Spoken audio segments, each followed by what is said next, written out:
Good evening, everyone. It's dark, but it's time. Some Lone Wolf news before we start tonight. Holmgard Press announced a few days ago that the paperback edition of the whole Magna Chi series of Lone Wolf is now available in bookstores around the world. I've seen it creep on the Amazon US store, or maybe soon in Canada as well. Starts to pop up into different import stores, import sellers. So I guess soon the whole 7-book sets will be available to buy in your local bookstore or something like that. So I'm hoping to buy them quite soon, and I'll discuss that at the end of the stream, since tonight is the last book of the GrailQuest series, book number 8. And finally we're going to part ways with Pip and Merlin. Let's see how it goes.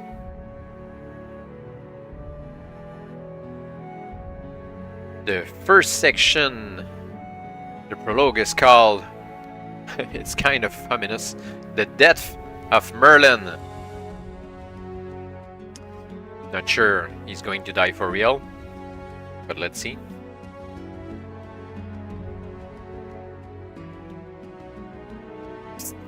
Oh dear, please listen. Can you hear me? In your head, I mean. While you're reading this, can you hear the words in your head? Can you hear my voice? Only I'm new at this, and I don't know if I'm casting the spell right. I'm here in the book, trapped between the pages, sort of. I'm also somewhere else, of course. I live in Avalon.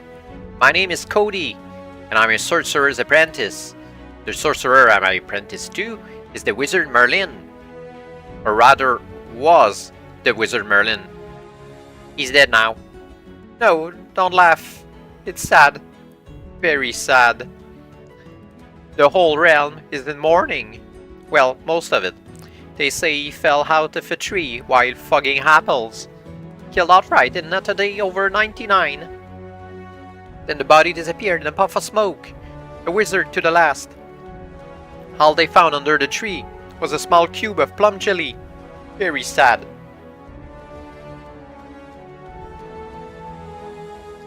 So King Arthur has asked me to call you. By the holy bird of Saint Stephen, he said in his bluff way. You'll just have to do the job, Cody. We need Pip, more desperately than ever before, he said. And without Merlin, you're the only one who can cast the net spell, Cody. So here I am, and there you are. And I'm not quite sure I know how to do it. But we'd better hurry.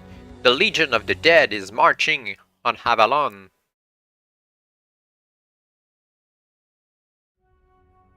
Better not stand on ceremony if the Legion of the Dead is marching on Avalon. If you know the rules of GrailQuest, well, we know them. But they change from book to book sometimes. Let's see what could be different this time.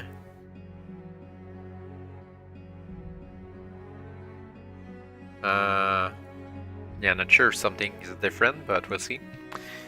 There is a weird noise in your ears, similar in many respects to a swarm of bees, each one playing a tambourine and piccolo.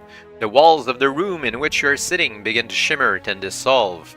The floor convulses like a tidal wave. Outside your window, tall buildings begin to collapse into rubble. A thunderstorm breaks overhead. You go blind, deaf, mute, and very dizzy, which is not the best way to be at the start of an adventure. Voices gibber in your left ear.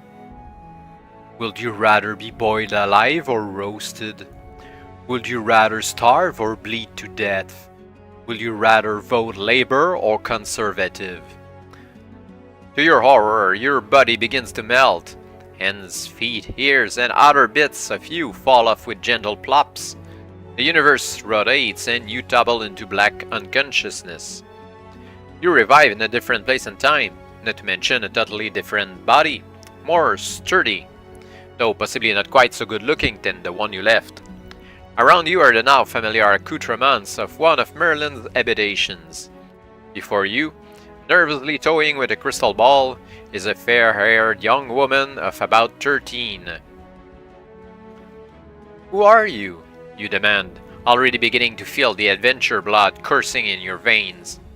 Cody, she says, in the voice of Cody. I told you that, clothiers. Now, collect your gear and get going. You're a magnet for them now, you know. Magnet for who? You ask. Or what? Them! Exclaims Cody darkly.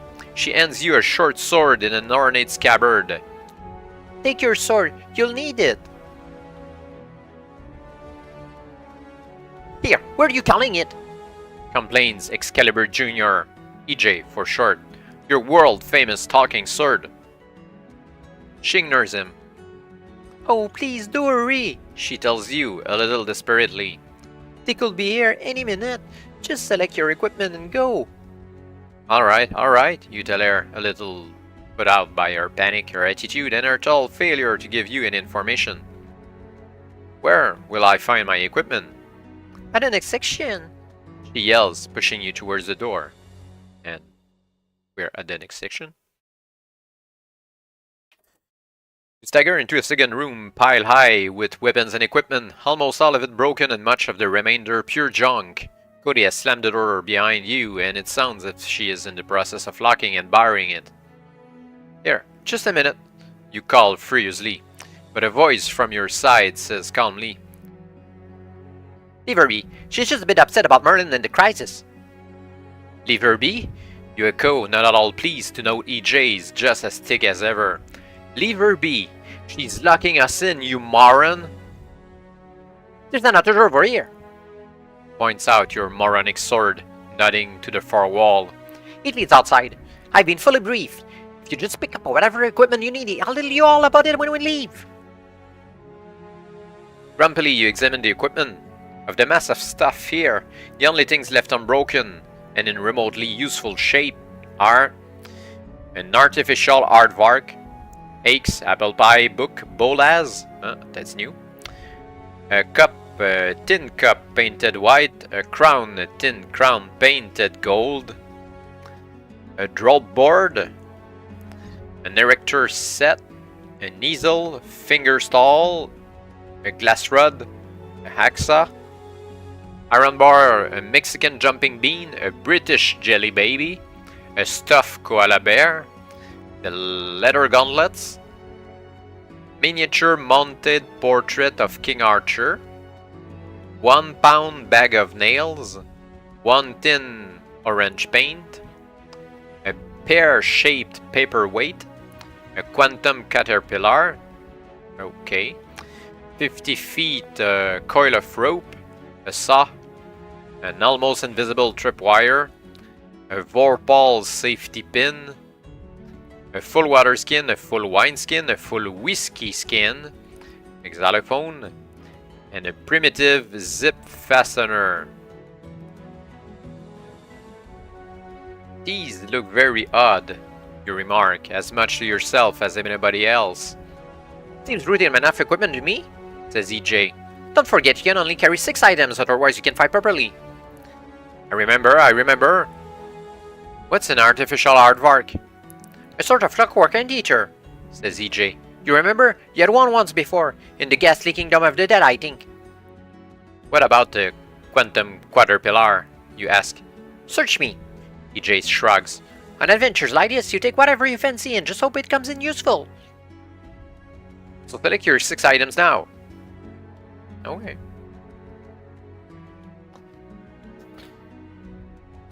Well, we can delete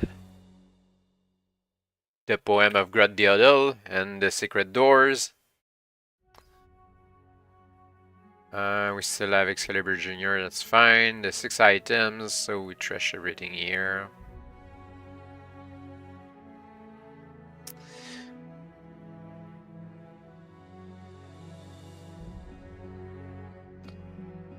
I'm sure that the quantum caterpillar will come in useful. A rope is a must.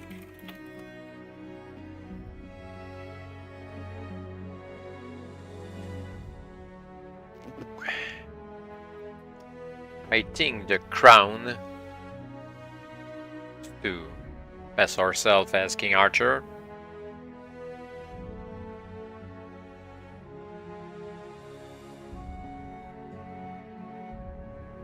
The Vorpal safety pin, or when we'll find the Vorpal that goes with it. I feel like the whiskey skin could be useful. And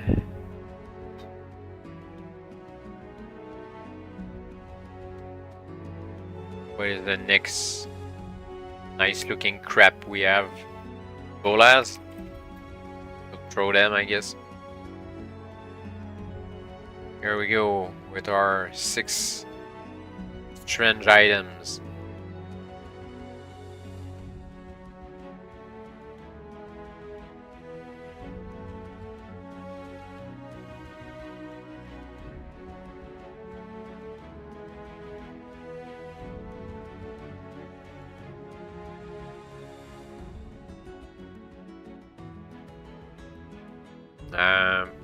Why are they making me skip the section where I roll my life points?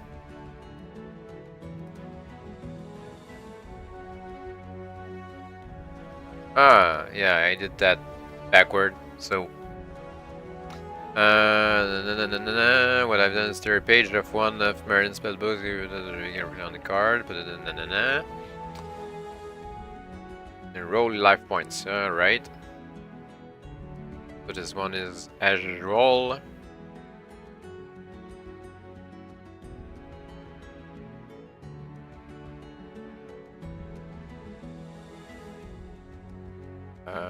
Was it 3?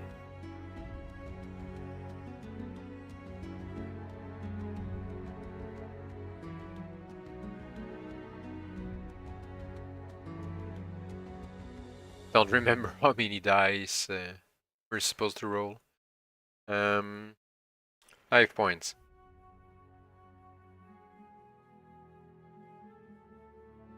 Not even written there.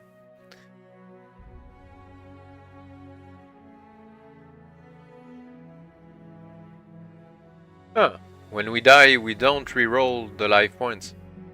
Huh, that's new.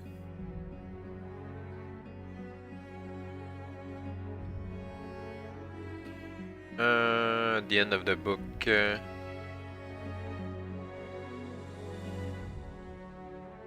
dice, okay. And 3 times, so that's 6 dice, there we go.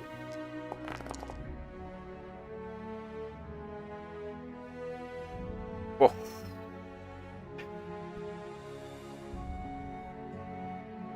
Not the best ever. So 24 life points, plus 3 for the XP.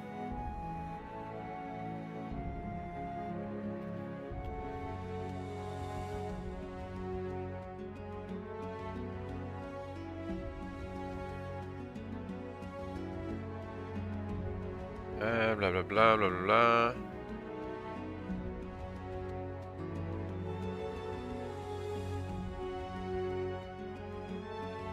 Okay, we have both spell books, so all the spells that we have before. I'm just going to take a look at the end if there's anything new. Fireball, Firefinger, that seems like everything is just like before. Panic, Bow, Bill, Bad, Pin, PR squared, Invisibility, Firefinger, Fireball. Oh, we don't have the plop.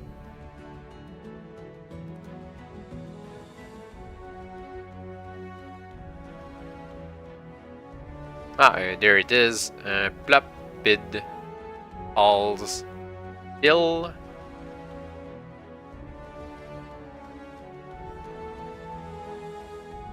There's no pops. Panic, Power Pill, Pad, Pip, Pin, PR square, invisibility, firefinger, fireball. Flop, bid, balls, bill. But no pops. Why? Okay, one spell is missing from the book. Not like we're using them often anyway. The 3 life point cost a bit too much. Don't seem to have a dragon skin jerkin.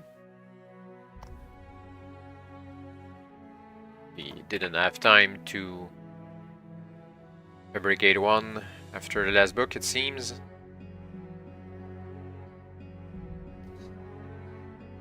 Okay.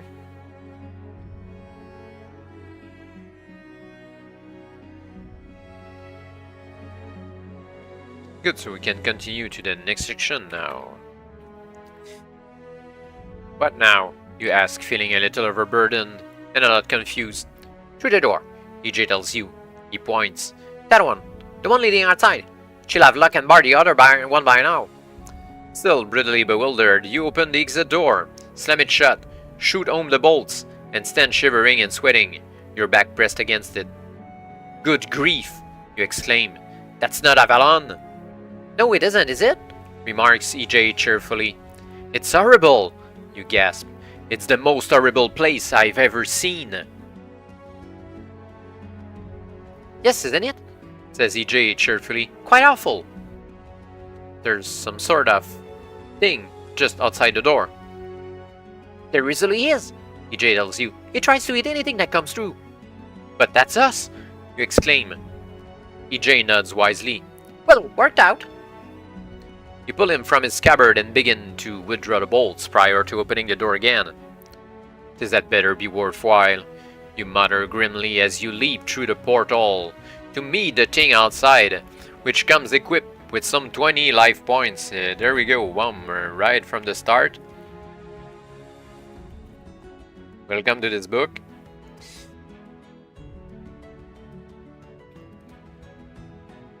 "20 life points and the Sword of Fangs, which give it a +3 on damage scored against you. If the thing eats you, okay, or if you survive. Well, that's how we start this book, called Legion of the Dead. The last book from the GrailQuest series. So we start with a fight. Well, let's start with initiative roll.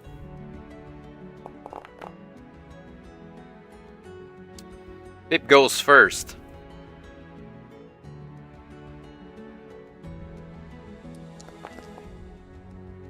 And that's it. For 9 damage against the thing.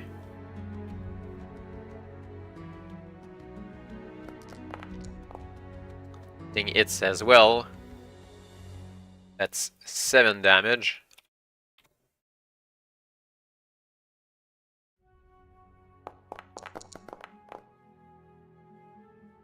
Seven damage for Pip 2.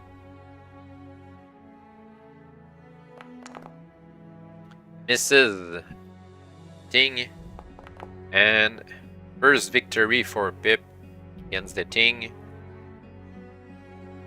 First XP of the night. So we can take a look around. This place doesn't half bung. At first you thought it was the body of the thing, which began to rot at a fearsome rate of knots from the minute you killed it. But a moment's investigation quickly convinces you the whole area is polluted with a pervasive stench of brimstone. And that's not the worst of it. You're standing on a barren rocky plain. Overhead, the bilious red clouds roil and tumble in a sunless sky. Around you, plant life is confined to a few leprous lichens, clinging to the rocks and the odd sprig of aconite on the flat ground, lurking ready to poison the unwary grazer. A scattering of fumaroles belch green and white smoke from Stygian depths, creating a choking pall which hangs across the desolate landscape like a toxic fog. Behind you, sheer black granite cliffs soar upwards, To infinity it seems. Where's the door? You ask in sudden panic, for there is no sign at all of the door through which you entered this unnerving place. It doesn't exist here, EJ tells you. At least not the way it does on the other side. Strictly one way, or rather not strictly one way at all. You can pass through it either way, but you can only open it from the other side. How do we get back? You ask. A good question, EJ tells you. Maybe you'd better tell me what all this is about, you sigh. Which EJ will be delighted to do so.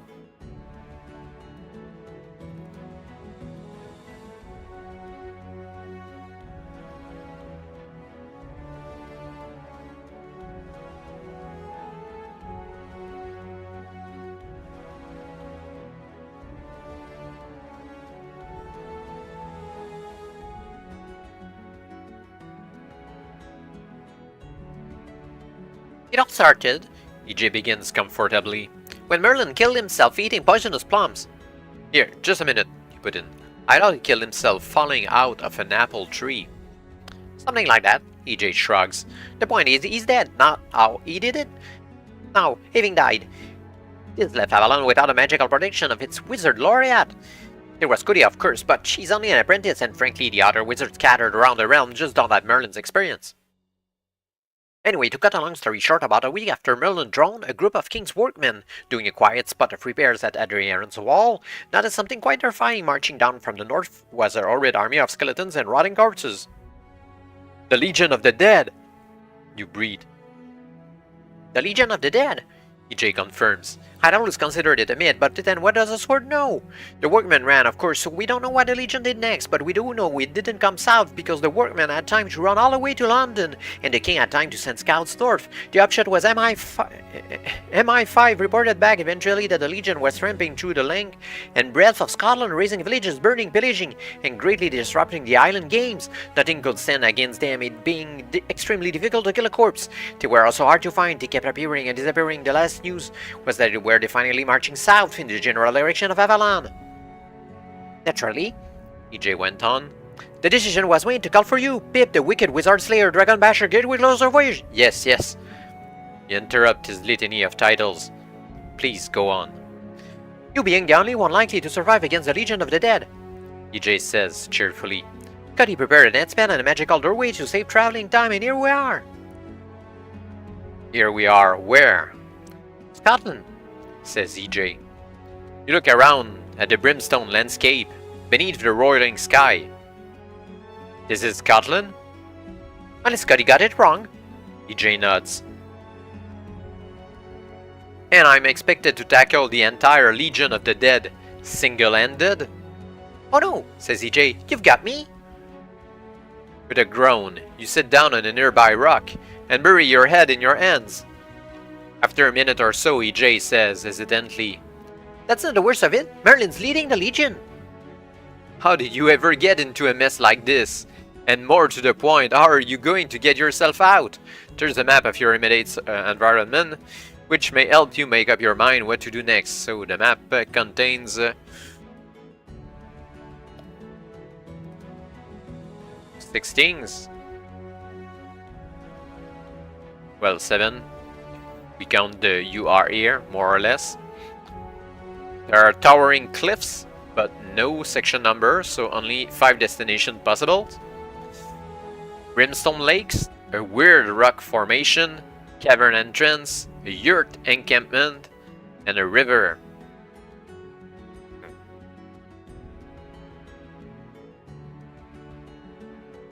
I feel more like the weird rock formation. Looks like an evil Stonehenge.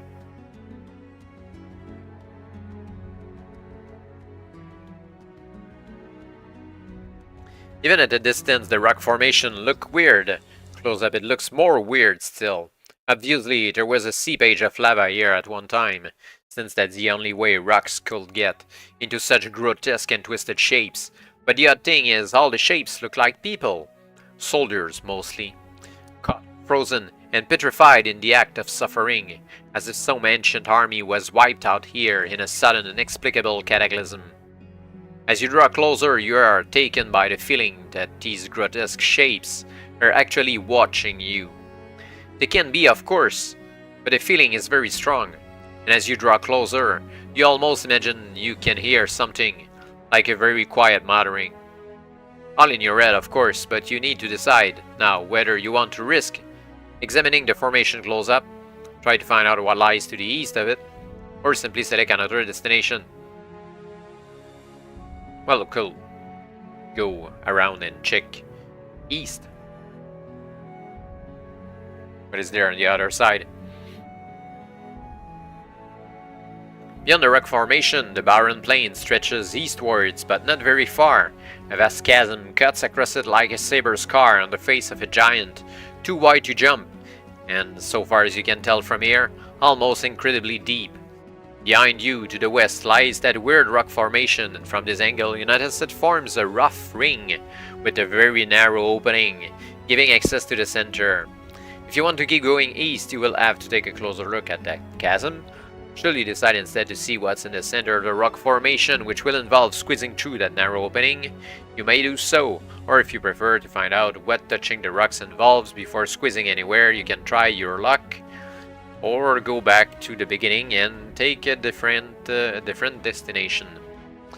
The safer path could be the chasm. You walk bravely to the edge of the chasm and look down. It drops away sheer for about 17 miles. A wave of vertigo seizes you and you totter. You step forward 1 foot out over that sheer drop, your arms spinning like windmills. You turn, place both feet firmly on the ground again, then begin to fall backwards. With a gargantuan effort, you correct your balance and fall forward gratefully on to your knees. At once, the edge of the chasm begins to crumble and fall away. You slide backwards towards the abyss. Your hand clutches at a small sprig of aconite and your slide stops. You hang from the sprig over the ledge of the cliff. The roots of the aconite begin to tear away from the earth and snap free totally so that you plunge, perhaps 6 inches, before clutching a rocky spur with both hands and hanging on for dear life. "I hate this sort of thing," mutters EJ, drawing the belt of his scabbard a little more tightly around your waist. A high wind springs up, rocking you alarmingly. Desperately, you scramble upwards, your anxious fingers gouging bits out of the solid rock. Just when it seems your aching arms will no longer hold you, you swing your leg upwards and gain purchase with your right knee. You scramble forward and collapse on your face, spread-eagled near the edge, but thankfully on firm ground at last. While you are waiting for your heartbeat to settle, you feel a small tug around your ankle. You turn to discover that a huge tentacle has emerged from the chasm and is winding itself around your leg. This isn't your lucky day, Pip. You are under attack from a chasm kraken, a sort of gigantic land octopus mercifully rare which lurks in chasms like this, waiting for somebody like you.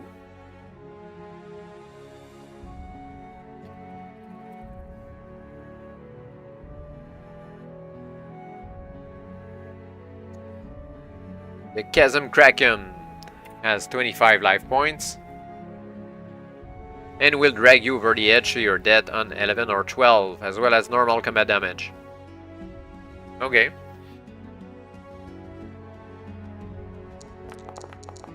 Initiative roll. Pip goes first. That's a hit. For 9 damage. Kraken. That's a hit. 4 damage. It hits for another 9.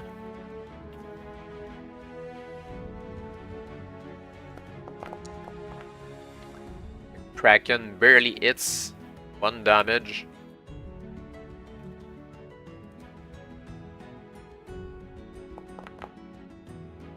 And just enough. A bit more. 8 damage. The Kraken is dead.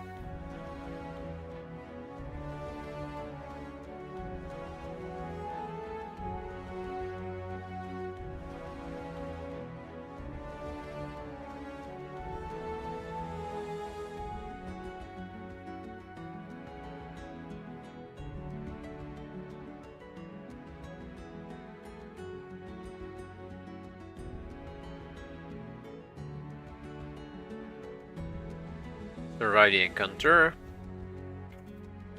You stagger around in circles for a bit, teetering perilously near the edge of the precipice, but not wanting to start that falling over business again. You pull yourself together and sit down to take stock. The only good news about the rare chasm kraken is that it eats absolutely anything, however ghastly. It tried to eat you, didn't it? This means there are usually some interesting things to be found in the stomach if you manage to kill one. Shrugging off VJ's protest, you hold the corpse of the kraken over the edge of the cliff and hack it open with a few swift slashes. Sure enough, the stomach contains a variety of indigestible odds and sods, including a polished ivory cube, which gives off the unmistakable aura of magic. That cube is a real fine pip. Each of its 6 sides will restore a double dice roll of life points, although you can use each side only once.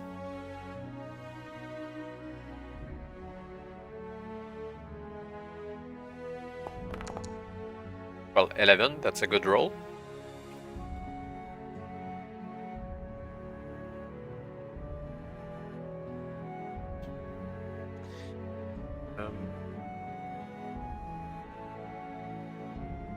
Ivory cube, 5 out of 6. 2d6 heal.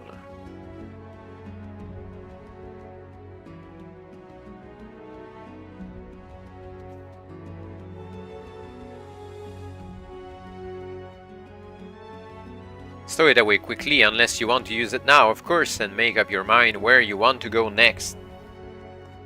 Crossing the chasm east is impossible, but you can try your luck at squeezing through the gap in the rock formation. Test out what happens when you touch one of those rocks, or go back to the beginning and take a different destination.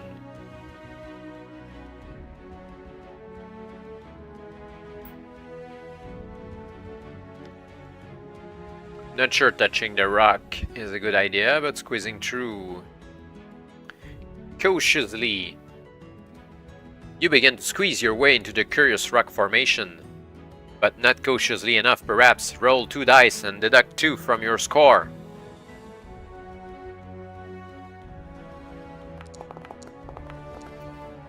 Three minus 2, that's 1. And divide the answer by 2 and round up to the nearest whole number. Yes, I realize this is complicated. Adventuring is never easy. The end result is the number of weird shapes you touch and trying to squeeze through. And each one you touch is now launching itself upon you with deadly intent. Oh, well, we touch only one.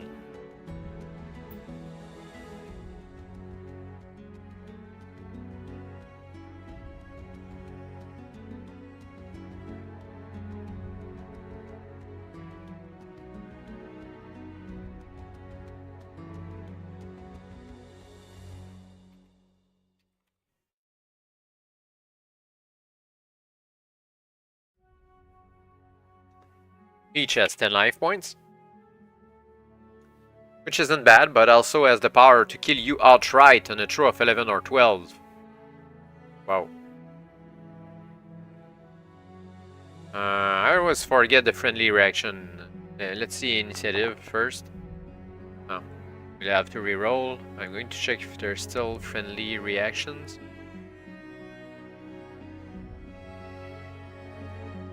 No, there's still possibility of friendly reaction. So go with this.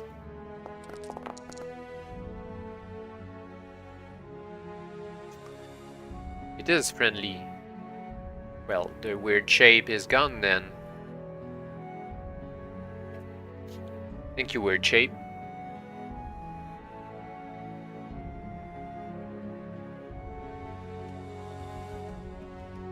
You're true. By George, as British adventurers are wont to say, you've made it into the center of that weird rock formation. The curious rock shapes are all around you now. Riding and squirming, but they can get at you. You stand now in an open space at the center of which rises a closed gateway with ornamental wrought iron, over the top spelling out the single word, Hades. Hades? Yeah, not like the game. Like 80s. You found the gate to hell, and a very peculiar gate it is. You can circle all the way around it, and the back is exactly the same as the front, including the wrought iron lattice. But are you prepared to go through? If not, your only option is to squeeze back through the rock formation. Huh.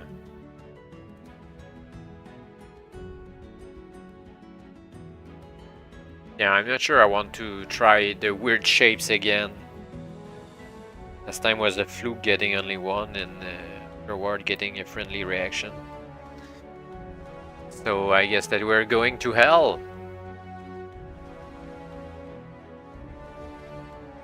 Heart thumping, you push the massive gate which creaks alarmingly before it swings open with an ominous clang. Despite the fact that you were able to walk all the way around it a moment ago, the scene through the gate is no longer the weird rock formation that surrounds you, but somewhere else. You take a deep breath to steady your thumping heart, place your hand firmly on EJ's hilt and step. Look here, Pip. Do you really want to walk straight into Hades? Most people spend their lives trying to avoid it, you know. If you're absolutely determined, you can take the final step. If not, you can quickly slam the gate shut and squeeze back out of the rock formation. Well, let's go to hell. You open your eyes. Before you is a rickety wooden signpost with just two arms. That pointing north is inscribed with the single word, Hades. That pointing south is inscribed with the single word, Scotland. You glance north in time to see the mysterious gateway through which you just passed shimmering slightly, then disappearing completely. You look back and the signpost, which was on its last legs anyway, crumbles into wood chippings. You shake your head to clear it, utterly bewildered by the thought that you seem actually to have been in Hades before you step through the gate, then look around you to find out if Scotland, if this is really Scotland, might be any better.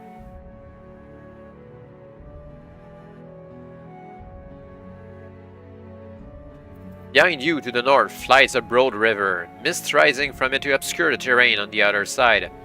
A boat which might be used to cross it securely moored on the southern shore. Southwards lie two heather-covered hills with a valley running south between them. To the east is a dense forest, while westward a high cliff will seem to bar the way completely. If maritime interests run strongly in your family, you may use the boat to cross the river north. If you prefer the look of that forest, you can go east. Climbing either of the two hills will involve you in a trip, or you may inspect the cliff to the west more closely, or simply cut south through the valley. So cliff, the hills, valley, river, forest. The only thing at the east is the forest, or most east.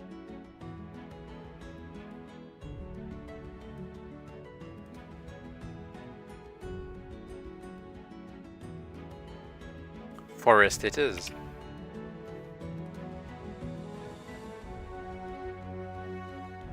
You have reached a pine forest, very old, very dense, and very, very still.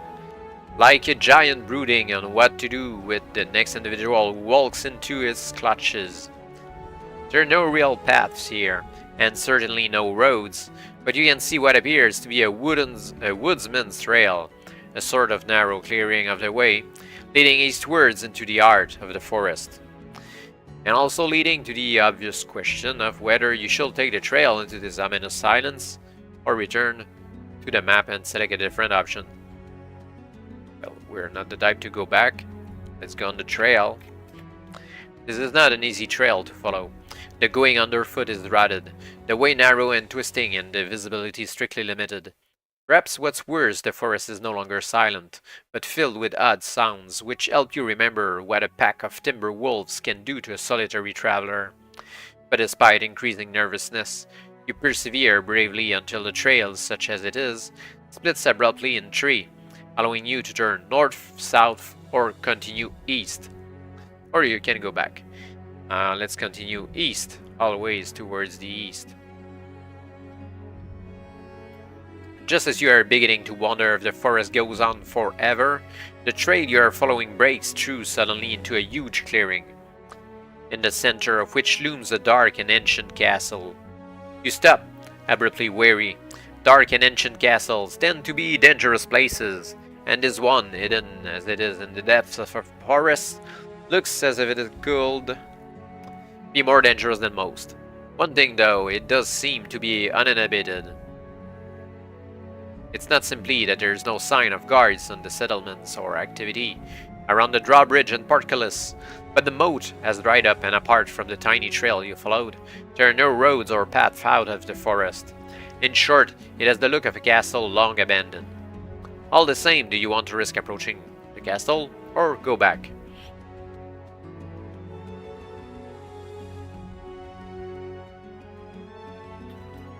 A distinct feeling of apprehension grips you as you walk towards the castle, not since you visited the wizard Ansalam in his dark lair, and you can hardly remember how long ago that was. If you come across a building so ominous and disturbing, the whole place somehow manages to look like a human head, and a very ugly one at that. The main entrance is the mouth, so that as you walk closer, you get the distinct impression you are about to be swallowed by something horrible. Never mind. Perhaps you'll give it indigestion. With the moat dried up, you can approach the castle directly into that entrance. Or you can skirt around the back to find another way in. Or go back and go somewhere else. Yeah, the back end tree.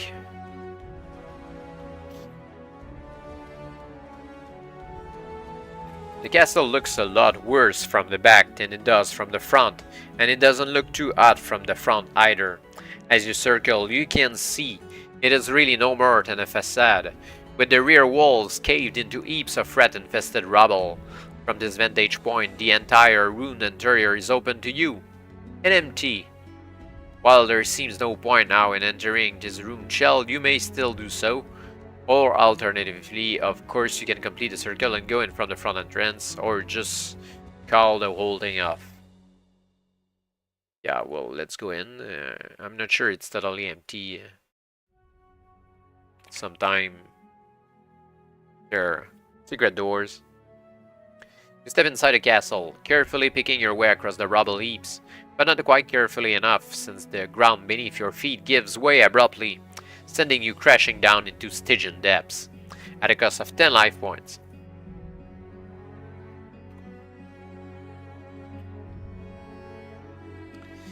And we're going to roll the Ivory Cube. Yeah, that's only 4. We'll wait for Dewey. Yeah, let's wait for the other roll.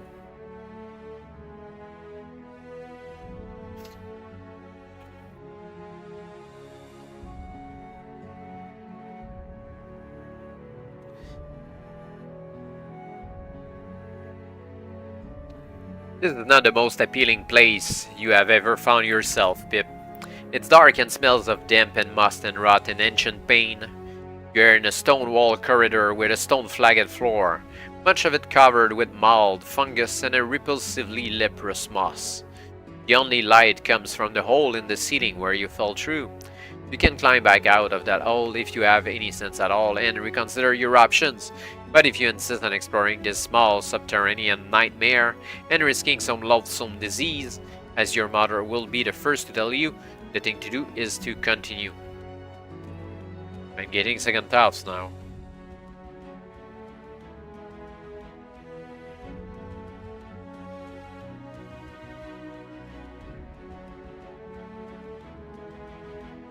Well, let's see how it goes. We'll run away at the first sign of disease. There's the little map. 2 directions. Look as though this was the dungeon block beneath the castle at one time. Use the map to explore it, but work properly. You can, for example, jump direct from your present position to the end of the map, yeah, without going first through the corridor. Yeah.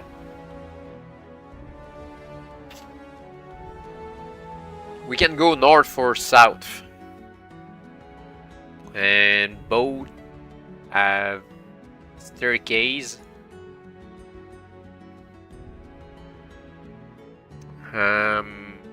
North is a dead end. I think we should try that away first. Rickety stairs descend downwards or ascend upwards depending which end of them you are at. The real point being that to get from one end of those stairs to the other is risky, unless you're prepared to go back the way you came. You'll need to throw 2 dice. You need to score 6 or better. Otherwise,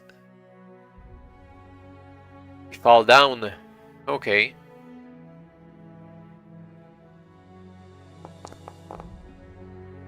"12. Everything goes fine.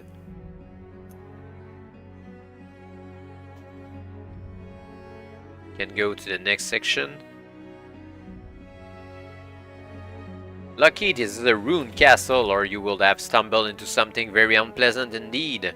The iron-bound door at the bottom of the steps hangs open, a little askew on its hinges, revealing the remnants of a full-scale torture chamber. You recognize it instantly, having unfortunately seen this sort of thing before in your adventures. There are the thumb screws, and there the rack. There the Iron Maiden. There the brazier, now unlit and cold. Most of the instruments have either rusted or rotted, indicating it has a long time since the chamber was used. The skeleton of some poor unfortunate still hangs in feathers from one wall. You step inside and look around, well aware, hardened adventurer that you are, that clues and useful objects may be discovered in the most unlikely places.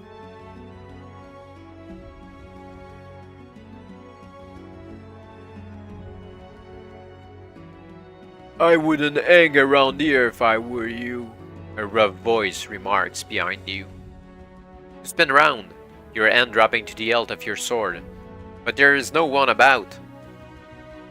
"Where are you?" you call. "Right in front of you, mush.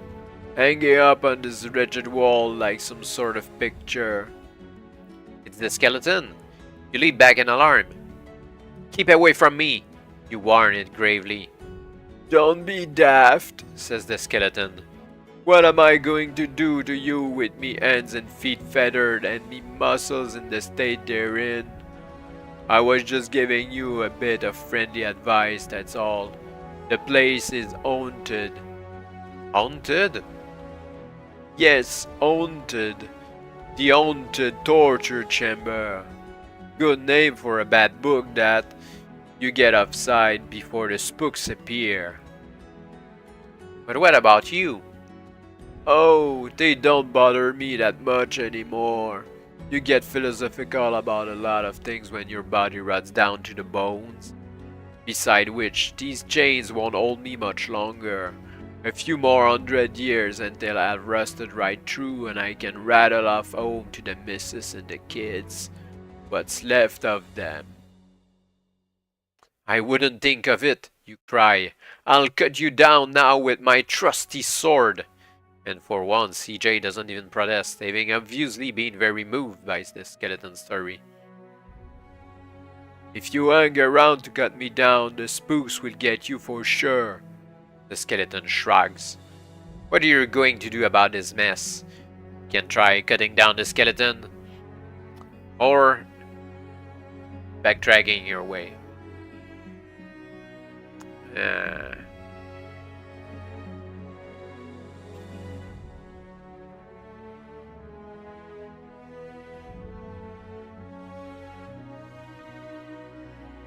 I'm not sure if it's a good idea to fight ghosts.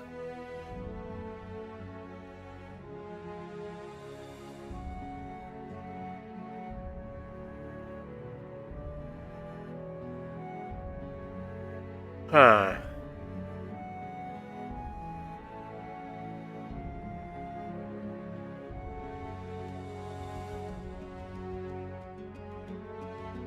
Sounds like lots of time.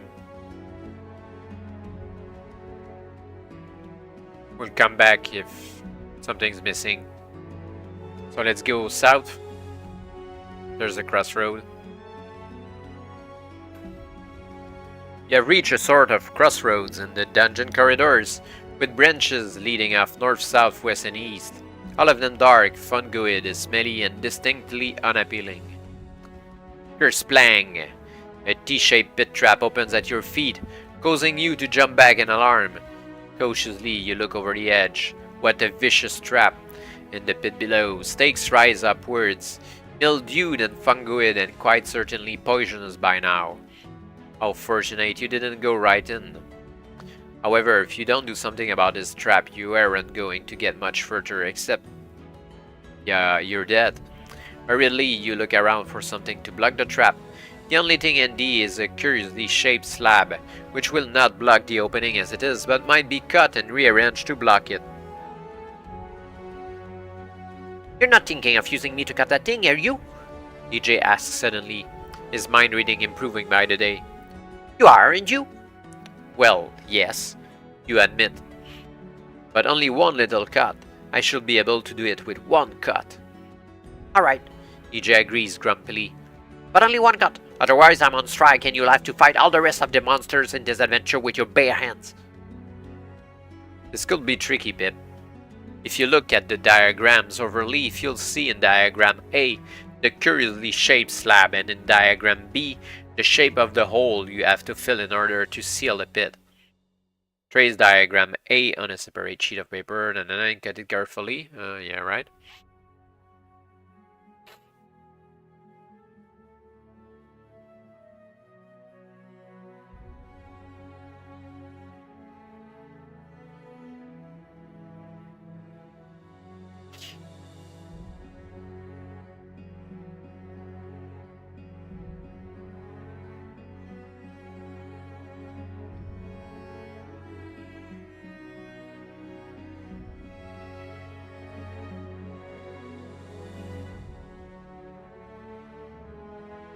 It's puzzle matching.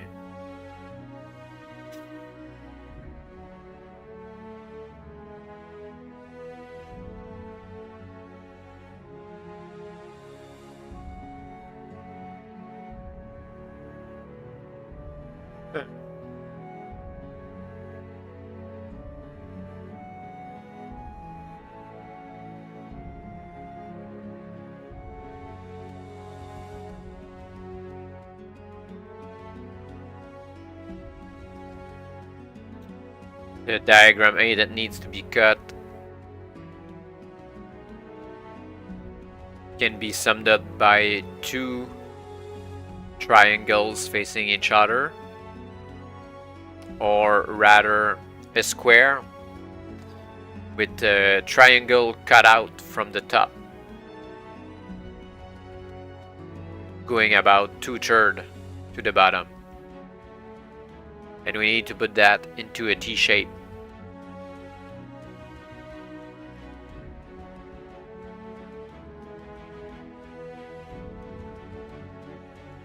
Well, technically we can reverse the thing. Yeah. Now it won't work.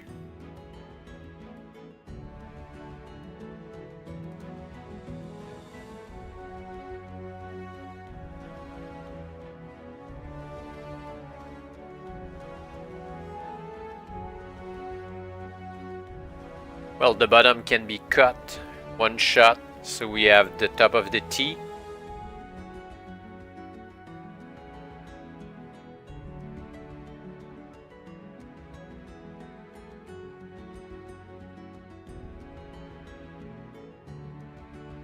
But then it won't work either.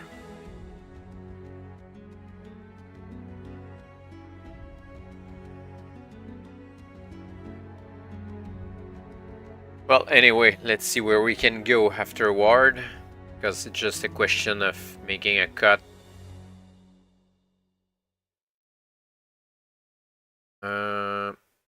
We can go towards a grilled hole, stair going up, or the cells. Cells is a dead end. Should go this way, and it's east. You stand in the north-south passage, of which open no fewer than 6 stout doors, each with a small barred window set in at 8. A quick investigation of these windows shows each cell beyond in darkness, so that you have no way of knowing whether or not they are occupied. The doors are however easy enough to open from this side so that you can soon find out. For convenience, label the northmost cell A, the next down B, and so on up to F. Open each door, proceed as follows with the numbered section. Okay, I gotta write it down here.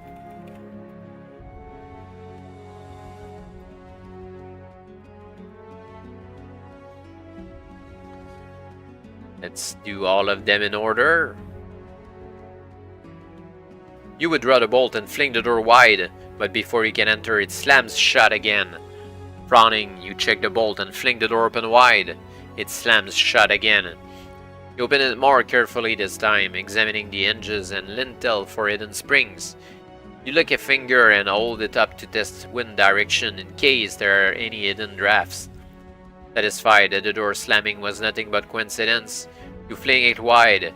It slams shut. Look here, Pip. Are you going to spend the entire adventure opening this door and waiting for it to slam shut again?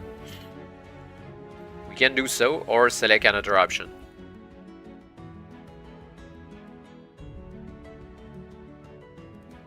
You take a deep breath and fling the door open again. At once, it slams back shut. Another try?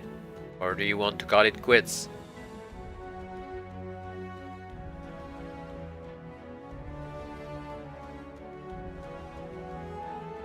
It slams shut again. This is infuriating.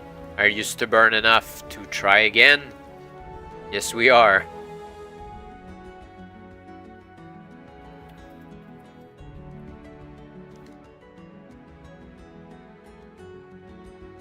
You concentrate hard and open it again. For a moment you think you've done it and the door slams shut. Can try again. But it's from the same section as before. We're going in circles.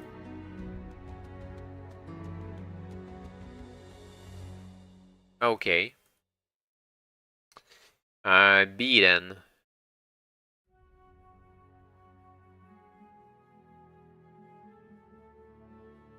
You withdraw the bolt and fling open the cell door. Arg! A striped creature looking for all the world like a cross between a tiger and a orangutan hurls itself towards you in passable imitation of an express train, clawed hands outstretched and lips drawn back to reveal the sharpest fangs you have ever seen. And you have seen some sharp fangs in your day, believe me. The point is, do you plan to embrace this orangutan like a long-lost brother, or fight it mindlessly?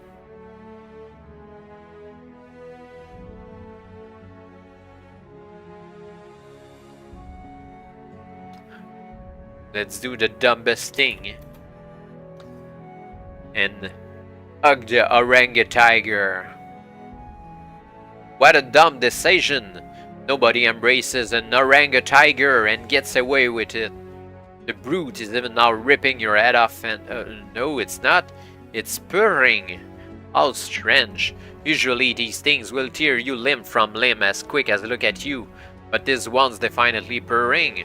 Cautiously you stroke the striped head without, however, having your fingers bitten off. The monster twists to have its ears tickled. What a handsome fellow, you murmur patronizingly. What a beautiful boy you are then. Who's pretty? Are you going to come home with old Pip then? Looks as though you've gotten yourself a new pet, Pip, and a pretty little one at that. Orangutans are totally unpredictable. This one should be eating your liver by now, but you can be fairly sure he will stick with you till death you do part. He will not fight to your orders, but a throw of 10 or better at the start of a hassle indicates he will join in of his own accord. He has 30 life points.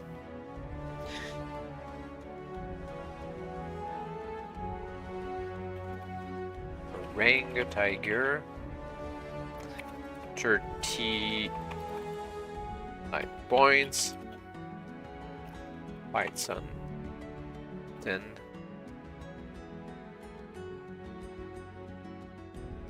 Four to hit. Plus 3 damage. That is so quite hard to hit because of his incredible speed. So that you should add 1 to the figure an opponent usually needs to hit something. Oh, nice.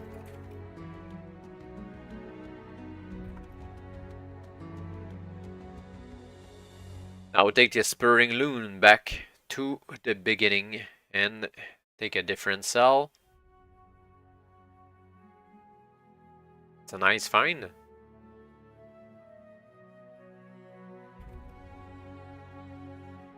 Contrarily to the Golden Dragon series, in this series they don't kill outright our companions. You shoot back the bolts and fling open the door of the cell, which is empty.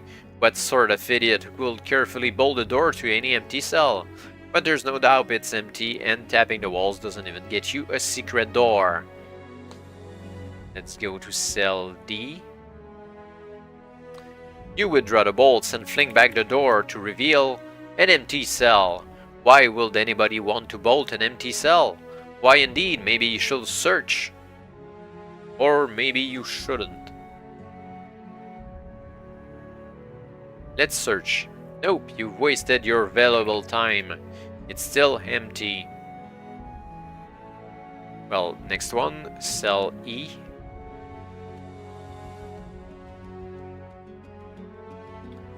You slide back the bolts and fling open the door. What kept you? A quavering voice demands from the darkness inside. You imagine I have time to hang around in here all day while you mess about adventuring? A little old lady steps out, tastefully dressed in tweeds and shawl and carrying a gamp. You were supposed to get here fast, you know, fast. Right at the start, to be exact, not halfway through. I was a beautiful young princess when this started out, you know, all ready to have my father award all the kingdom to the adventurer who rescued me. And look at the mess you've made of things. She pokes you painfully with the ferrule of the gamp. Castle fallen to ruin. Dungeon hasn't been cleaned in years. She stumps off up the corridor, still muttering to herself. Here, wait a minute. You call, having finally getting yourself together, but it is too late. The little old lady has gone. Cell F. You slide back the bolts and fling the cell door open. Splash! A wall of water almost bowls you over as a wave comes crashing out of the cell to form a wide pool on the passage floor. Damn it, there's in it, remarked CJ. A massive frog, some 5 feet high, ups out of the cell and bounds off to freedom, with not so much as a backwards glance. Lucky you didn't have to fight that brute, which looked as though it could have swallowed you whole. There is, however, one small problem, which your mother may actually have mentioned to you at one time, the danger of catching your death of cold. Return from where you came from to select another option. Before the next 3 sections visited, throw 1 die.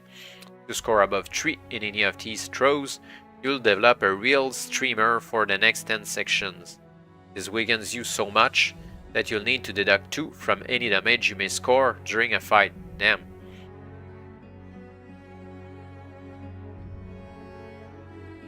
Okay, 3 dice.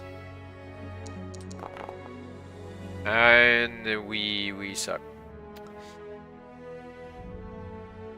Means -2 for the next 10 section.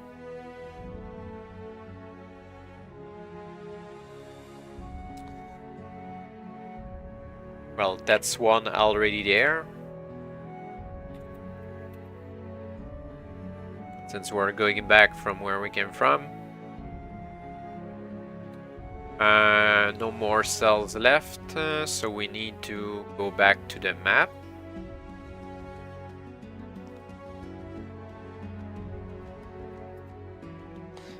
And the staircase or the grill hole?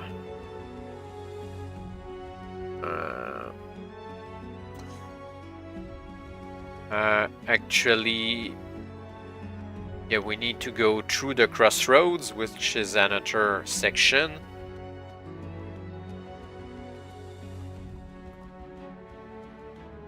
Then we get to the grill hole.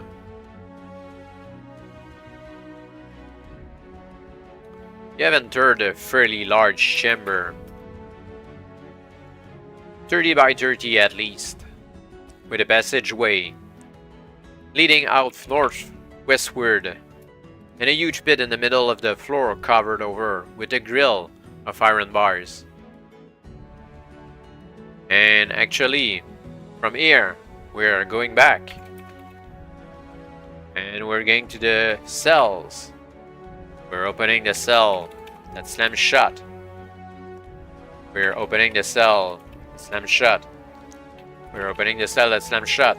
We're opening the cell that slams shut.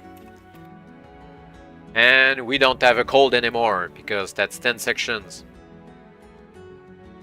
So we can go back to the crossroad, to the map, and to the grill hole in the fairly large chamber, 30 by 30 feet, with a passageway leading out northwestward and a huge pit in the middle of the floor, covered over with a grill of iron bars. You can examine the barred pit or take the northwest passage or go back. Let's check the grill. You approach the pit and look down carefully. In the Stygian depths of the pit below are 4 emaciated old men. They look up at once and begin to call to you excitedly.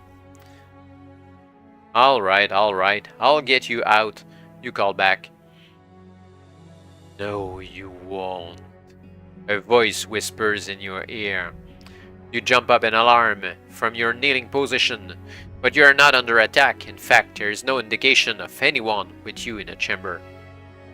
It's a tongue spell, EJ remarks from his scabbard. I used to see Merlin using them. You can always tell by the Oxford accent. What's a tongue spell? You ask curiously. It's just a message magically left by somebody. You get them on the chest, saying keep off when somebody touches the lock, that sort of thing. I expect you'll get the whole message if you try to open the grill. You reach down and try to open the grill. I'm afraid it won't open until we know who is guilty, the voice says in its Oxford accent. How do we find that out? You ask, wondering. Incidentally, we will lock up the 4 men, knowing 3 of them were innocent. Ask them, says the voice. Their names are Albert, Ben, Barney, and Marmaduke. Will they tell me? I expect they lie to their teeth, says the voice. From below you, Albert shouts, Ben did it! Ben chirps in at once, Marmaduke did it! Barney sniffs sorrowfully. I didn't do it, he says. Marmaduke says firmly, Ben lied when he said I did it. Thought so, says the voice of the tongue spell. Only one of those statements was true. Still, that should allow you to sort out which one did it. Okay, so Albert says it's Ben. Ben says it's Marmaduke. Barney says it's not Barney.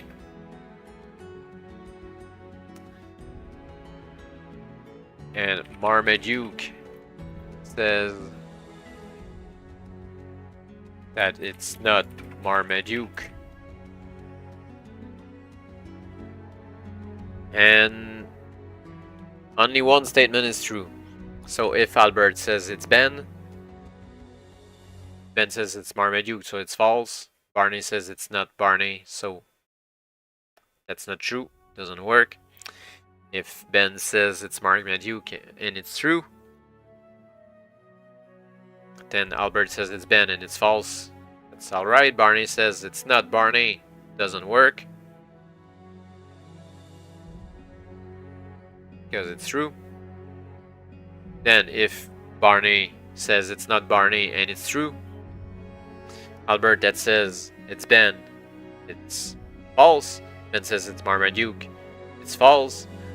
And Marmaduke said that Ben lied.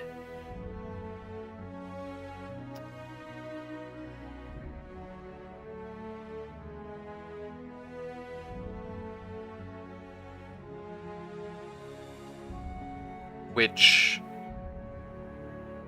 might be false, doesn't work, those two can go together. So if Marmaduke said that Ben lied and it's true,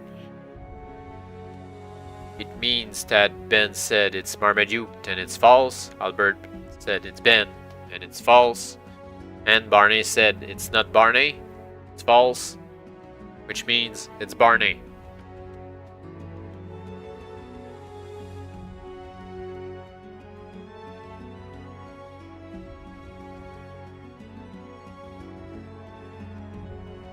You reach down and tug.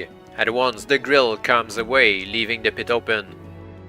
Well done, remarks the Oxford accent admiringly.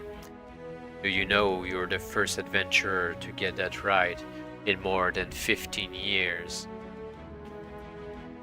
Rah, rah, rah! Cheer the 4 old codgers in the pit, wasting no time in climbing out. 3 scamper off, but the 4th, who introduces himself as Albert, steps briefly beside you. The lads and me took up a bit of a collection years ago as a sort of reward, like for whoever might rescue us. I've been holding it ever since. Afraid it's not much, but it's the best we could do.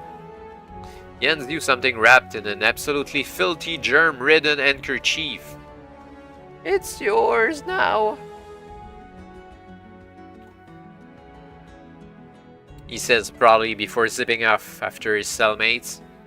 By the look of that hanky, he could be giving you a dose of malaria, but if you want to risk the germs, you can do so. If not, forget it and take a different direction. Good grief, there's a giant germ inside the hanky. It's about the size of a rat, but looks like something that escaped from an electron microscope. It's frankly a good few years since you saw anything so menacing. The germ looks up at you and salutes. What are your orders? It asks crisply.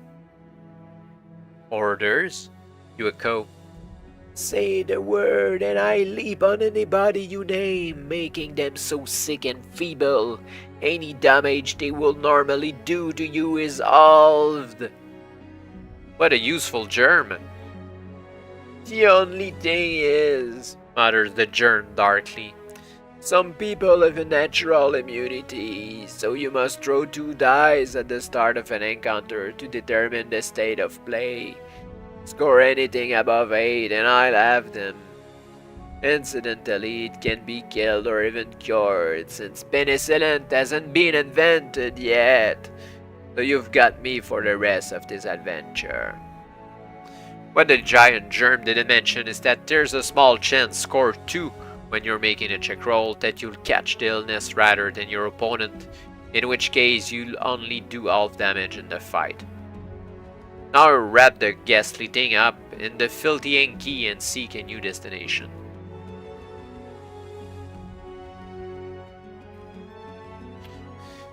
Okay. 8-2 balls illness. Half them 2.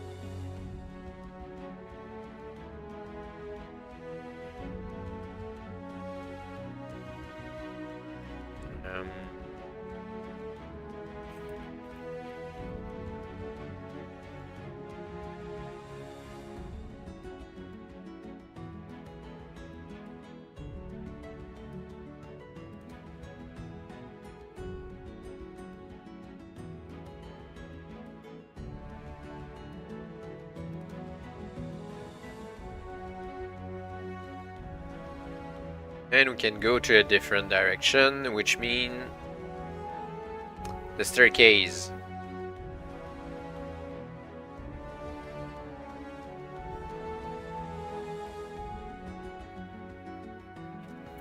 There is daylight at the top of these stairs, no doubt about it. Even here at the bottom you can see daylight, but you can also see that the stairs themselves are in a very poor state of repair and might well be dangerous. Yeah, we have no other choice than to climb, anyway.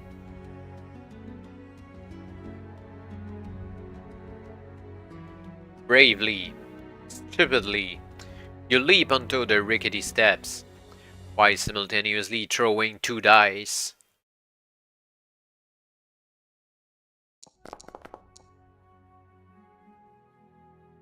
You score above 5 and you climb the stairs successfully. Good, we scored 8.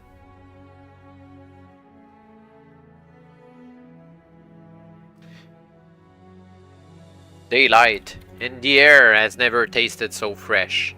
You have emerged from the remains of an entrance now almost completely overgrown and hidden by brush and shrub, some distance from the castle, in or around there where you can turn now and decide on your next move.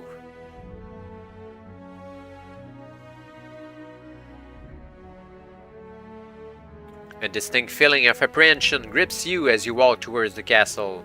Not since you visited the wizard and Salem in his dark lair. Well, we already read that section.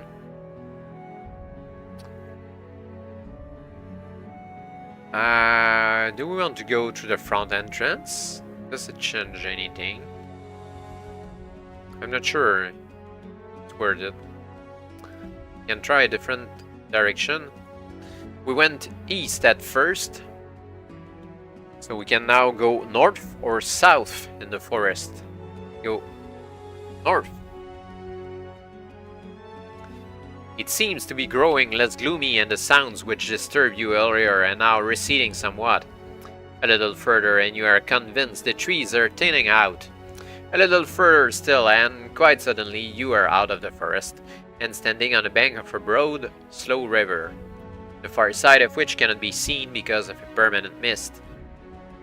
If you're going to cross this river, you'll have to wade or swim. If you want to get back into the forest, you can do so. Or you can follow the river westwards. I'm not sure I want to cross the river. We never know how to swim. Let's try the south direction. The noises around you grow louder as you follow the trail southwards, but the going becomes slightly easier and you begin to notice an increased number of animal tracks, as if other creatures use this route through the forest quite frequently. Your keen ears catch the sound of running water, and after a few minutes you stumble on a brook, which feeds into a pool in a small clearing before meandering out into the forest again. Drinking from the pool is a solitary wolf, which glances up briefly as you enter the clearing, then goes on drinking. This could be a tricky one, Pip. Maybe the easiest option is to head back and go off in another direction. The trail peters out at this clearing in any case, so the only reason you will want to go forward will be to drink. If the wolf doesn't have your throat out. Alternatively, if you feel attack's the best defense, then go for the wolf.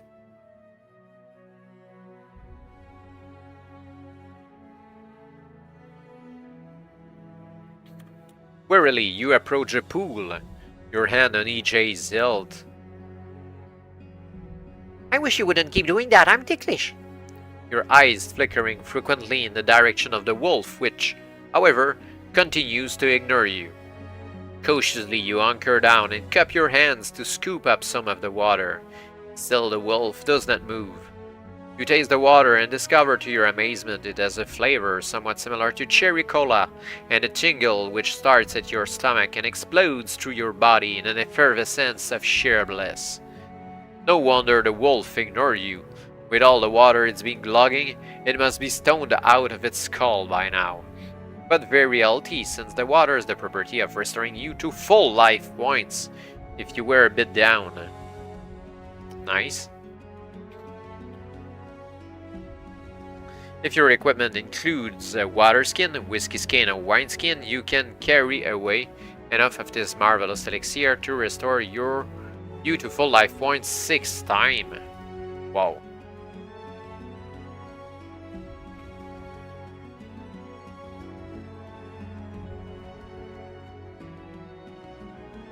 Now creep off before the wolves get stroppy and make your way back to select a new destination. That book so far is quite generous in what it gives. And we kind of dodge all the possible insta-death situations. Well, no other options than going north from where we came from in the river. I don't really want to cross the river, so I guess we'll go westward and follow it. So we are back to the valley at the beginning. There's only the hills and the cliff left, if not the river. Let's check the hills. Sure. Pause there. Easy going, these hills. Not that this one is particularly high or particularly steep, but the ground beneath your feet is rocky where it isn't covered by heather and... Stop making excuses, mutters EJ, who likes to practice the mind-reading tricks he learned from Merlin. You're just out of condition. Too many jump bodies and boiled sweets, if you ask me. Although you haven't asked him, you refuse to rise to the bait and continue onwards, a little breathlessly until you reach the summit. And well worth the effort it was. Below you stretches the panorama, which could turn this whole place into a tourist trap if it was properly publicized. To the north meanders a broad, slow river, its far bank obscured by mist. Northeastwards stretches a dense forest concealing what appears to be an ancient castle and a clearing at its heart. Below you the valley cuts southwards towards a broad plain, but forks southeast and southwest before reaching it. The southwestern pass looks safe enough and opens eventually into the plain. The southeastern fork, by contrast, is blocked by landslides less than a mile beyond the junction, and even before that point is reached, the route looks very dangerous indeed due to falling rocks. There is, however, nothing of very great interest on the summit itself, which means that having tramped all the way up here, you can do nothing more exciting than tramp all the way down again and select a different option from those available. Which means there's only the cliff left, if not the river that I didn't want to cross, but I guess we don't have any other choice.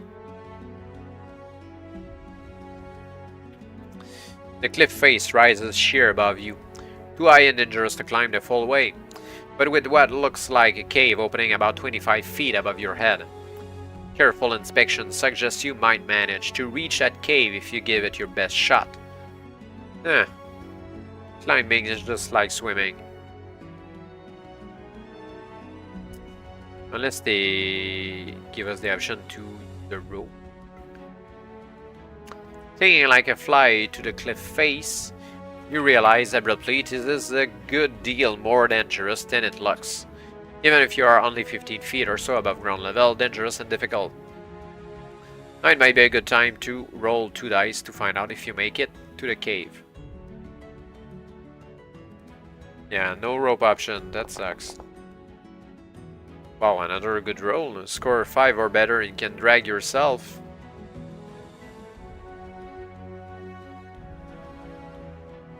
There's a lifeline, nope. There's a feline reek about this cave that's faintly disturbing, even though you are quite fond of pussycats.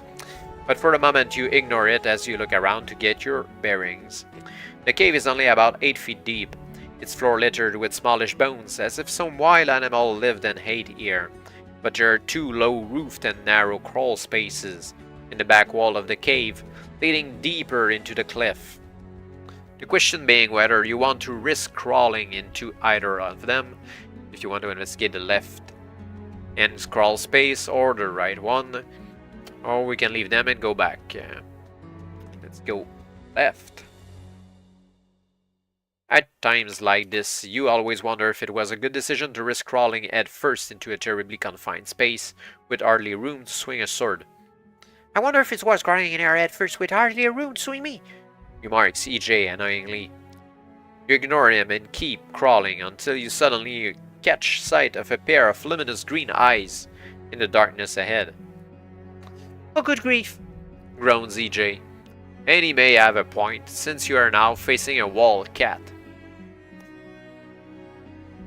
Wildcat. Okay, with 20 life points.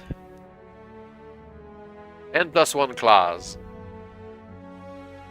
Normally you would have very little trouble, but since you can't use EJ, confined space, you're now fighting a savage little brute with your bare hands, requiring a 6 or better to it and getting no extras on damage. But we have the Oranga-Tiger. He will not fight. But we have the Germ.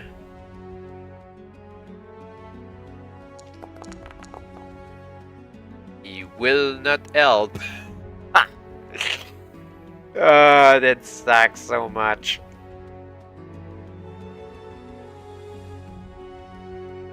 Okay, well. Friendly reaction.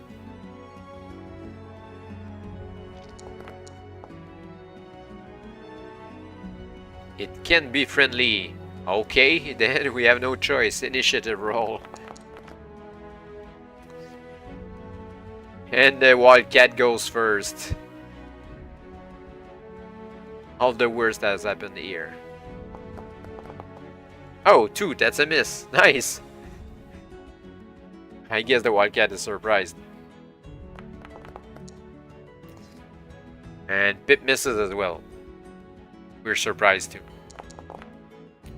But the wildcat hits now. That's 3 damage.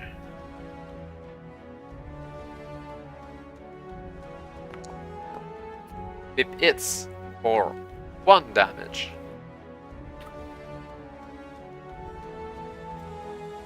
Whew. Will be long and hard.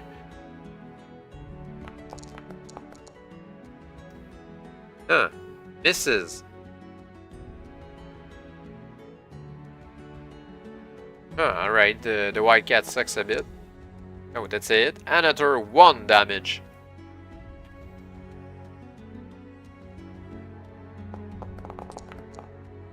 Oh, the hit for the wildcat. 2 damage. Oh my god, that's the worst and slowest fight ever. Misses for Pip.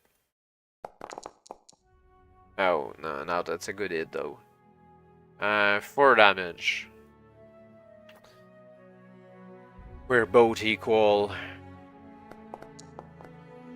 Another 1 damage against the wildcat. I need to roll over 6. The wildcat hits. 4 damage. Oh.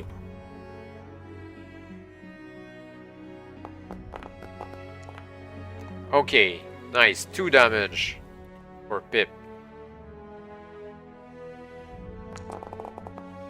Ah, 9, that's 5. Now we're down to 9 life points. Looking bad. Another 1 damage.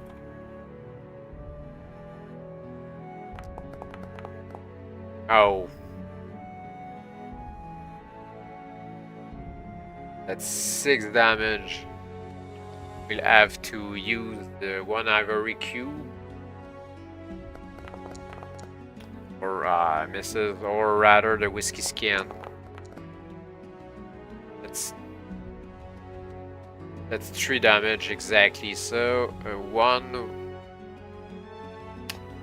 We should use the ivory cube before though. I think at least 3 times. That's 23.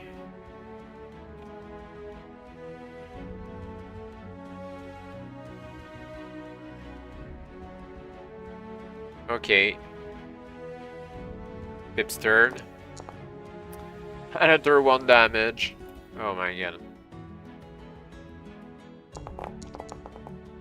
Wildcat hits for 3. really much stronger, but he rolls way better. Oh, that's 3 damage against the wildcat.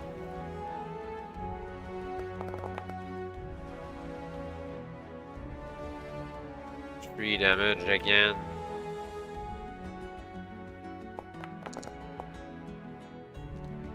Three damage. Looking better so far. It's 4.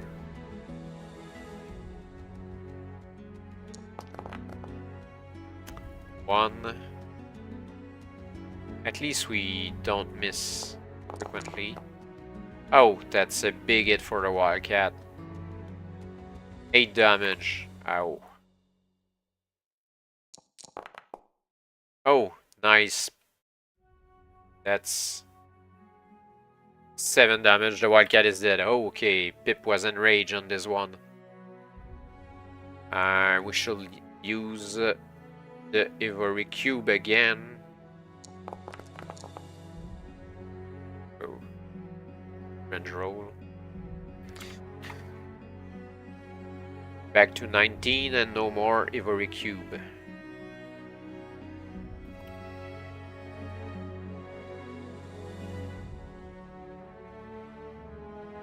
Ugh. Against all odds.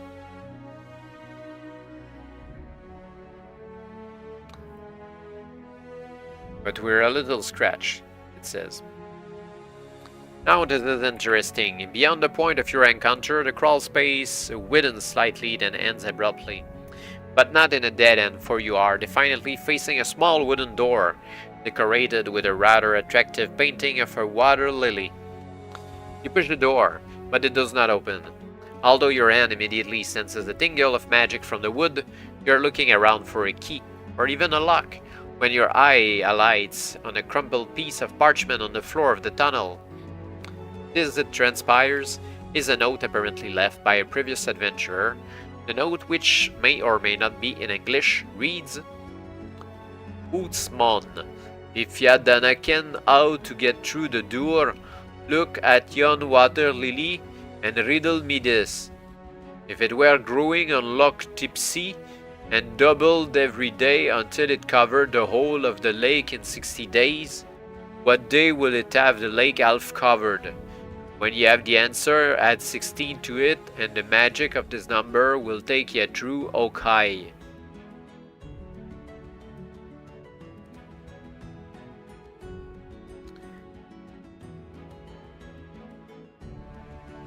Okay, doubled every day until it covered the whole of the lake in 60 days. What day will it have the lake half covered?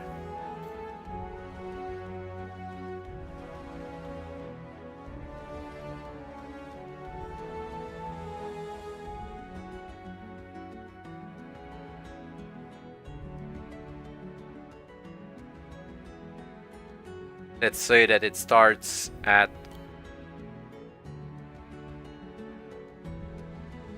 1.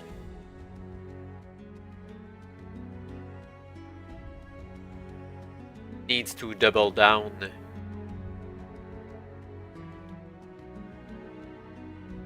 59 times. Let's say 60 times.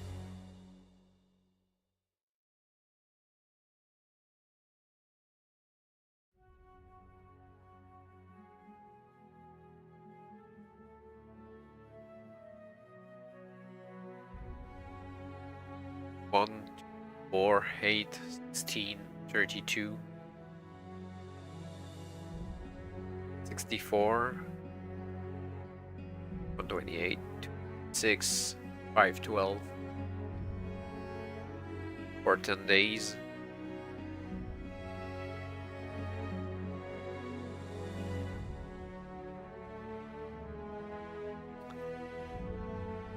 I think it's a case of square root.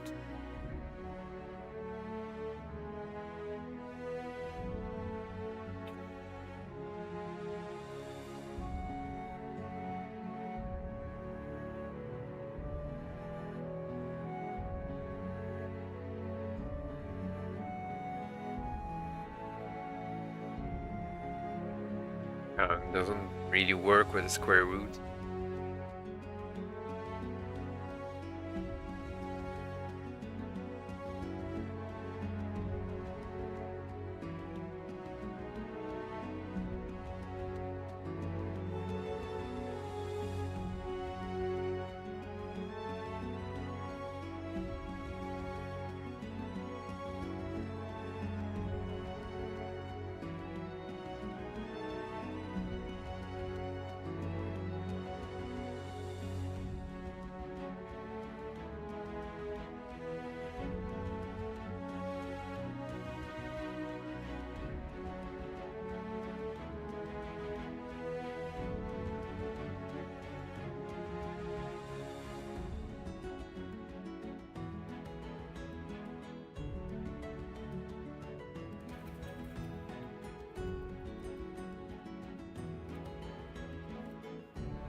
It's getting out of hand quite quickly.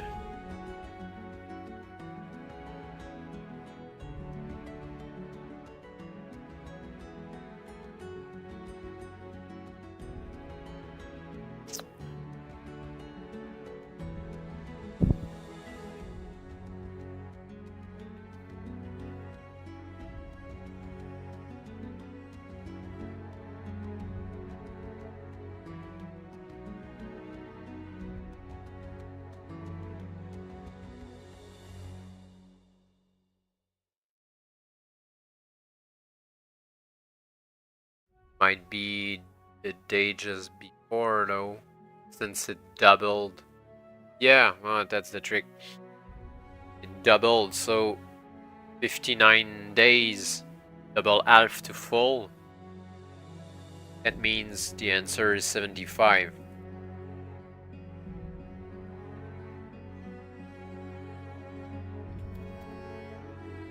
As you pronounce the magic number, the door shatters explosively. Some magic can be very violent if you aren't used to it. You stand dumbfounded. Behind it lies a smallish chamber, piled high with more loot than you have ever seen in one place, since you stumbled on the treasure house of Grot's tomb.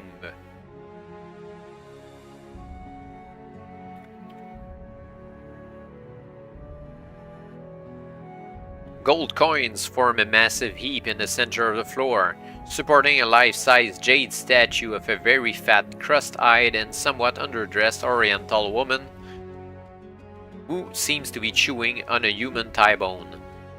Beside the heap are jewel artifacts of every description, each one quite possibly worth a king's ransom. In the far corner is a scrap of threadbare carpet, obviously chucked away by some previous adventurer in order to lighten his load. Another important consideration, since there are limits to the amount of rubbish you can carry on an adventure. You may help yourself to gold and jewels, if you prefer to hump away the life-size jade statue, or you can leave both in favor of that bit of threadbare carpet. Yeah, the carpet might be a magic carpet.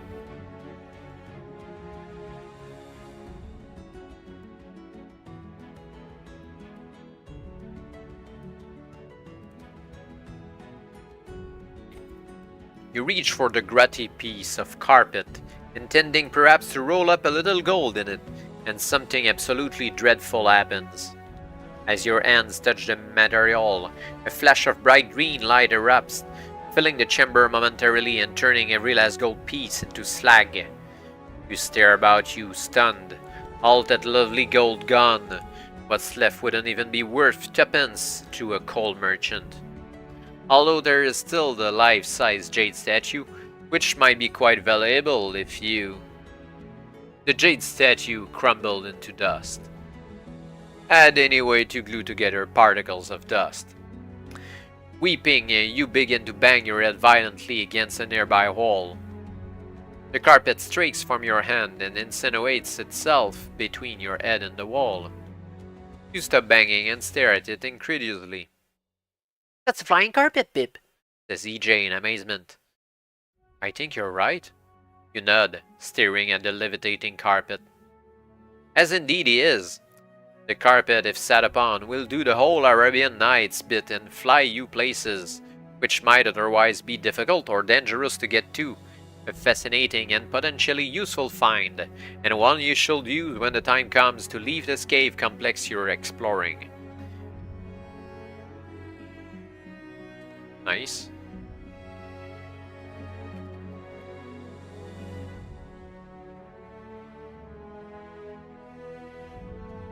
And we need to backtrack to the cave entrance.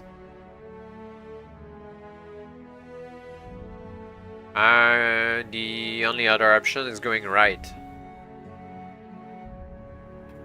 The crawl space runs south for a considerable distance, growing consistently narrower and more claustrophobic, then suddenly emerges into a broad east-west corridor, the like of which you have never seen before, or wanted to see for that matter. The entire corridor, walls, floor, and ceiling, is constructed from human bones and skulls. To the east, the corridor ends in an ironclad door. To the west is a staircase of the same bone and skull construction as the corridor. Not the most cheerful place in the world, Pip. And quite possibly not the safest either. Some of those bones look fresh. You can always zip back down the crawl space and select a different option, but if you want to try that door, you'll find it in the next section, and if you insist on climbing that ghastly staircase, you can do so. I'm more a door person.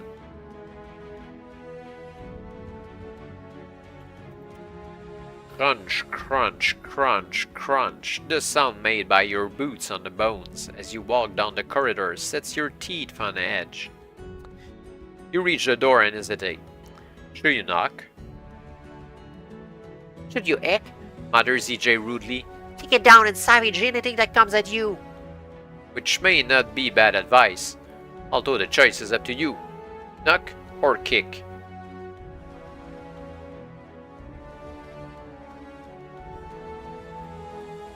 We always gain to be polite. You knock. The door opens at once. A hand reaches out and drags you in before you can catch your breath. A voice whispers her gently in your ear. A hand clamps over your mouth. You begin to struggle wildly, but are totally unable to get free. Whatever is holding you is slim, but enormously strong and smells of cologne. No more struggles from you, my dear Pip, the creature whispers, and certainly none of your lip, for only my speed allows us to take heed of what might otherwise have been a dreadfully dangerous slip. Your blood runs cold. Only one monster on the entire planet will introduce himself in execrable rhyme like that. It is obvious you have fallen unwittingly into the pale, well-manicured hands of the poetic fiend. But what are you going to do about it? You could try biting the end over your mouth, or try one of your amazing judo throws, or just stand like an idiot hoping he will let you go again. I think the idiot course will be better here, since it's the poetic fiend. You freeze. The glove then, still over your mouth. Not a word. The fiend whispers in your ear. For though it is absurd, there may be monsters listening in, who will have you quick as sight, before you could even begin to fight. You cringe at this appalling doggerel, but the end comes away from your mouth, which is something. The fiend smiles at you, a sight to chill the blood, then gestures towards a small cupboard at the back of the chamber. He obviously wants you to climb into the cupboard. If you think this is going too far, you can tell him so. Or if you're prepared to climb tamely into a cupboard, you can do so.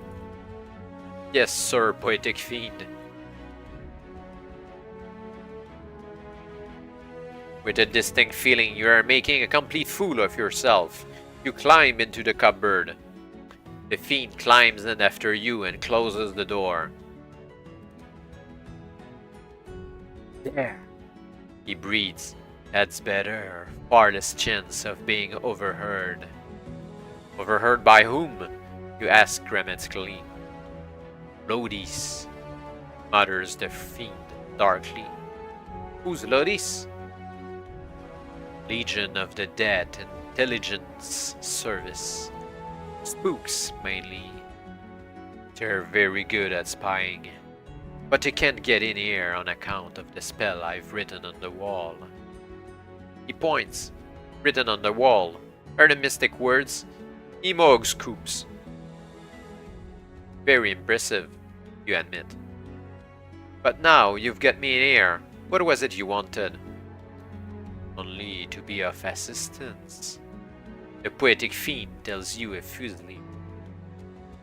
You and I go back a long way.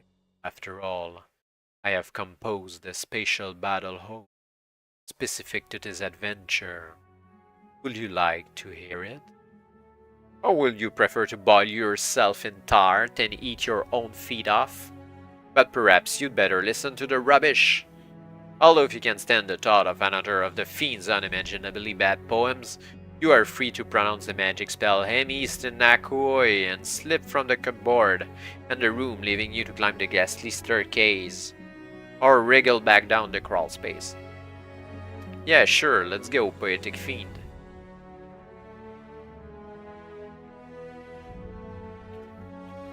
The fiend grips his right lapel with his right hand, throws back his head in heroic pose, and declaims: Ciger et sum jam forte brutus et erat, Caesar sic in omnibus brutus sicinat. Thus read the mottos dreaded of the Legion of the Dead, which with greater confidence you can now face, since I have composed this whole just in case. I came across you, this adventure or at the zoo, and you were feeling blue, or frightened to be in this region, or fear of the dreaded Legion. Marvelous, you exclaim. Wonderful, you cry, beginning to applaud. I haven't finished yet, the fiend says coolly. Sorry. The fiend returns to his heroic pose and continues to declaim. But now your worries are few, for I have composed his magical protective epic ode for you. And if you can't discern it, all you have to do is learn it. And by chanting it at the enemy, you'll nearly be sure to beat him any day. For when you come right down to it, this incredibly magic poetry can save your life, although it doesn't make you any harder to hit. It is, without a doubt, the worst poem ever composed by man, beast, or fiend. It is so bad that when he stops speaking, you can actually hear the cockroaches throwing up in crevices in the walls. That was awesome, you tell him breathlessly, your eyes alight with the phony glow of admiration. Such style, such panache, such depth, such feeling, such a masterly command of metaphor and meter, such brilliance, such poetic genius, such rubbish, mutters EJ, but fortunately the fiend doesn't hear him. You're too kind, murmurs the fiend modestly. But don't forget what I said about memorizing the poem. It really is magic. If you can recite it perfectly by the time you meet up with the Legion of the Dead, you will be absolutely immune to any magic which might otherwise kill you outright. I'm afraid it doesn't do anything about combat damage, or even magic which take offs, just some of your life points. But any magic which will otherwise kill you outright won't do that anymore. What a marvelous gift from the good old poetic fiend! Think him nicely, take a copy of the ghastly poem and memorize it quickly before you meet up with the Legion of the Dead. Meanwhile, you'd better say farewell to the Fiend.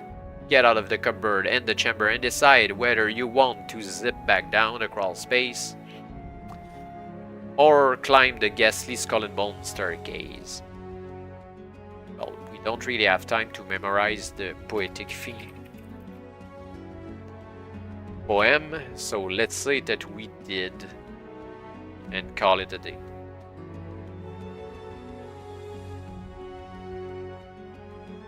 Onwards to the staircase.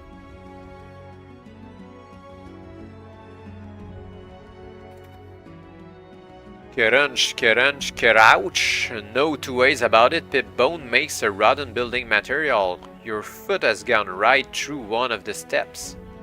And with all the noise you're making, there's no way you're going to creep up on anyone or anything that might be waiting at the top of those steps. But you persevere, as all great adventurers should, until you reach a narrow landing at the end of which is a heavy door. Similar in many respects to the one at the other end of the corridor below, but guarded. And guarded by the oddest creatures you have ever seen.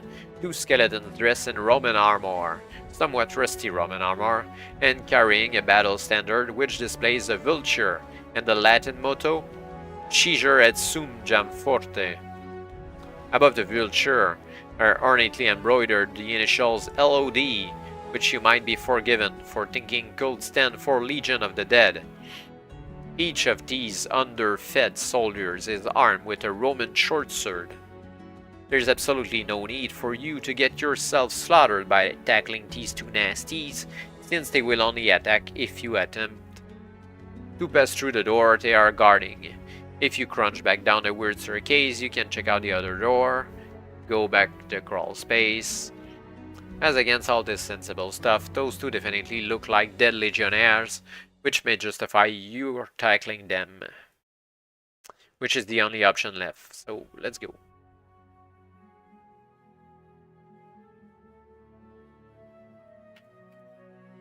Tabak singis vincimus, Scream the skeletons as you launch yourself upon them, voicing a very threatening Latin war cry. Get knotted, you scream back, voicing an equally threatening Saxon one. With which battle is joined?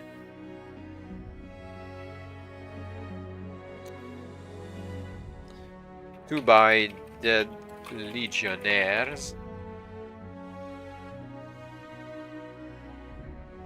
Each skeletal guard comes fully equipped with 30 death points.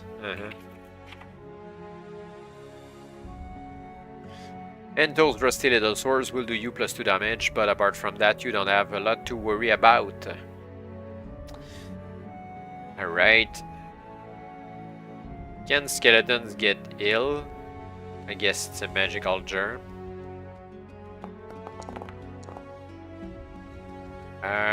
We're good to go for the first one. It's for the fight, right? So we are good for the fight. The legionnaires will do half damage. And now the Orangio tiger. Nope, he won't fight.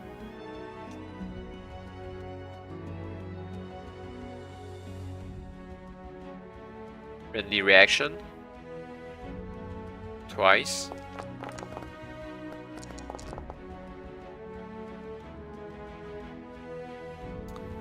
One of them is friendly, the other cannot be, so we're facing only one dead legionnaire.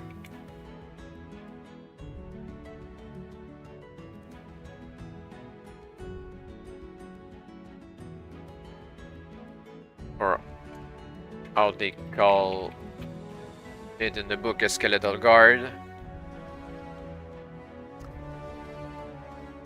There we go. Initiative roll. Pip goes first. That's a hit. Or 11 damage. It's better with EJ. Whatever we can say. 40 hit plus 5 damage. Quite good. This skeletal guard misses. It hits for 7 damage.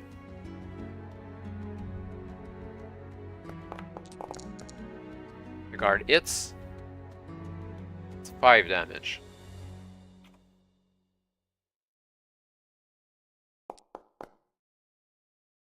It hits for 9 damage.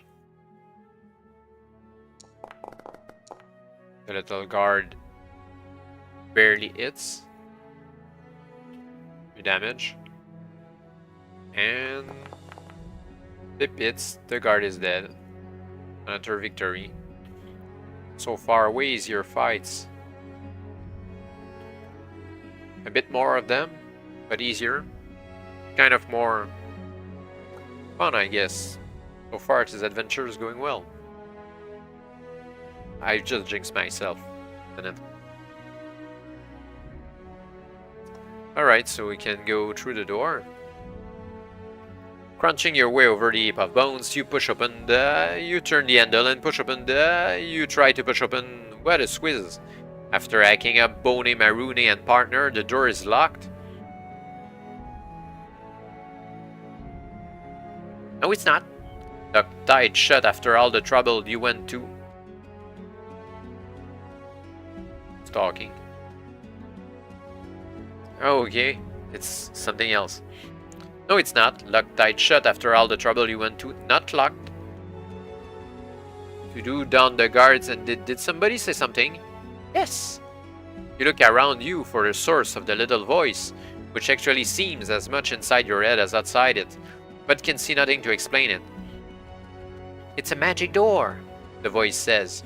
You don't push it, you don't pull it, you lift it, and you can only do that if you know how much it weighs. How much does it weigh? You ask aloud, wondering if you are really only talking to yourself. 10 pounds plus half its weight, says the little voice. Seems simple enough. If you multiply the weight in pounds by 10, divide your answer by 2, and go to the section numbered indicated, you will find yourself magically permitted to pass through the door. Or badly lost if you have calculated the wrong number. Well, that's 15.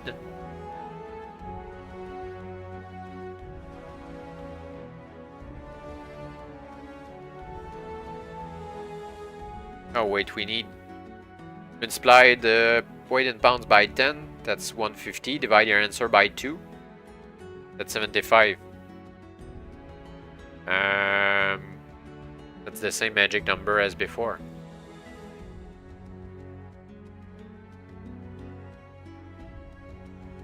Wait a minute. It goes to the same magical chamber as before? That's so weird. Can take another reward? This is really weird.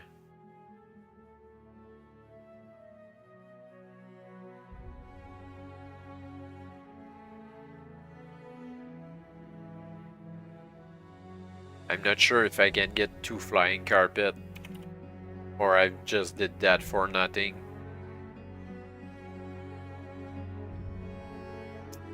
Okay.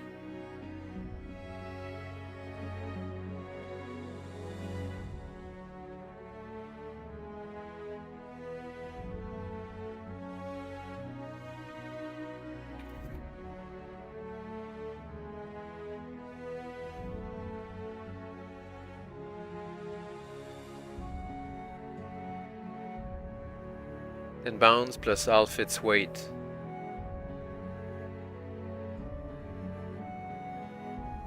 But we don't know the weight.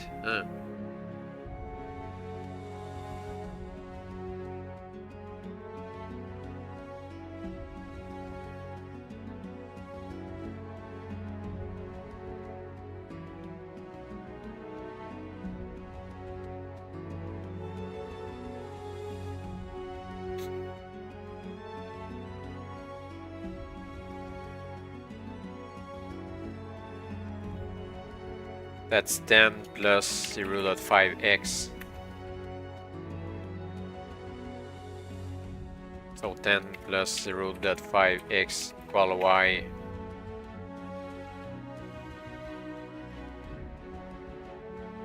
So we have 10 plus 0.5x equal 10y.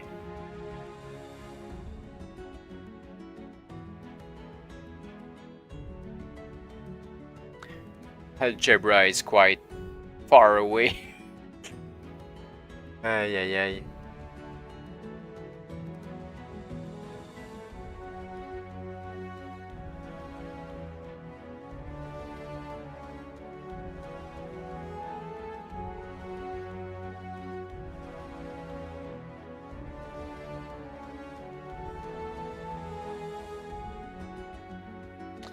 Zero dot 5x equal 10y minus 10. I think that's how you do algebra, right?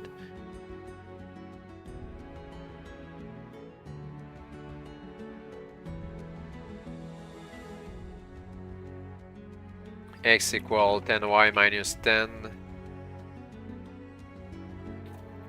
And all of this divided by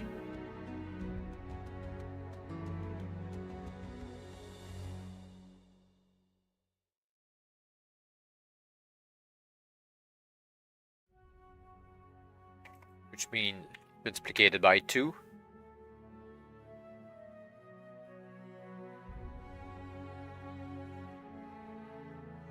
That's x equal 20y minus 20.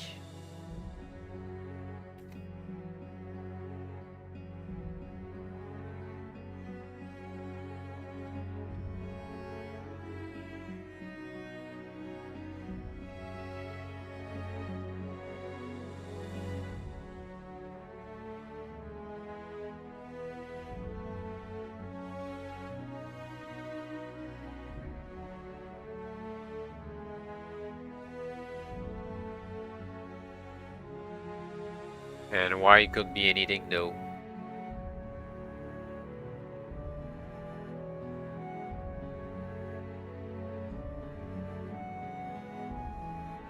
Everything they need to be divided by 2, so x it's 10y minus 10 anyway.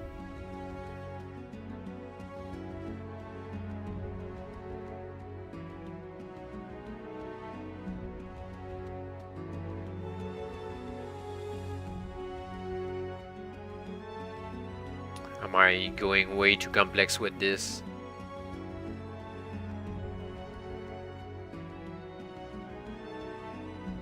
I'll go take a look on the internet just to be sure.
Quite hard to find any kind of information on this.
Well, well, well. Ah, maybe here.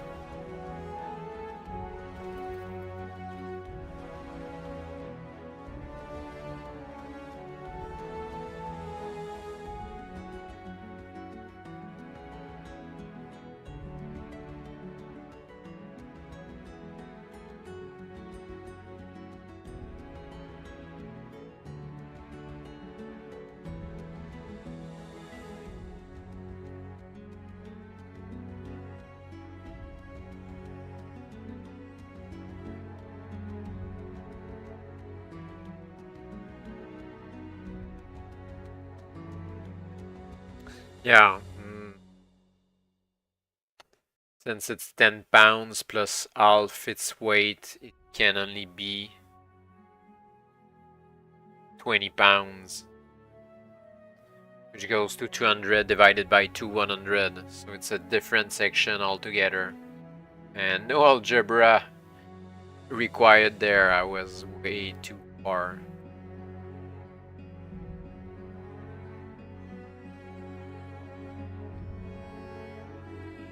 Alright, so we can continue with this.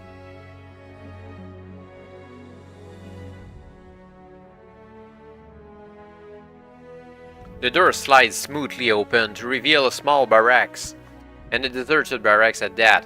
What a swizz! You'd imagine a room with 2 skeleton guards and a magic lock would contain something pretty important. A magical artifact of vast power, several gallons of healing potion, or a few million gold pieces at least. But no. What we have here are bunks for sleeping, a wooden table for communal eating, a few rickety chairs, a number of wooden lockers, most of them open and obviously empty, a chest full of old boots, and a rusty sword with a badly cracked blade. If you want to waste time searching this place thoroughly, you may do so. Otherwise, you can go check the door that we did already, or go back. Let's check the place thoroughly.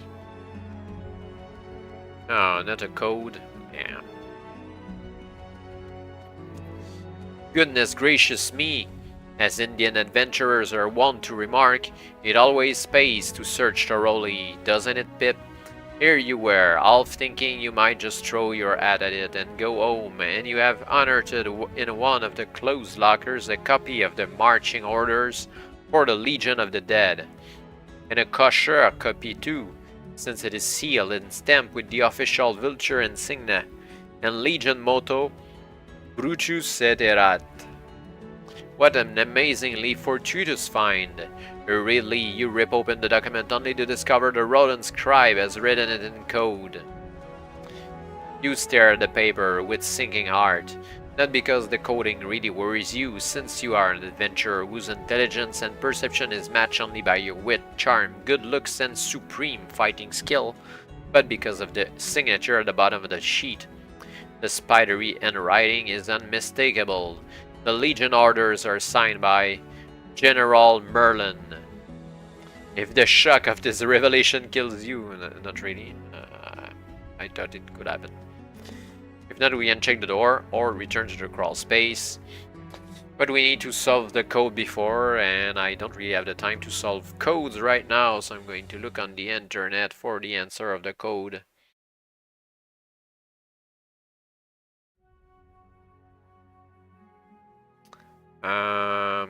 Yeah, I have it in French, but where is it in English?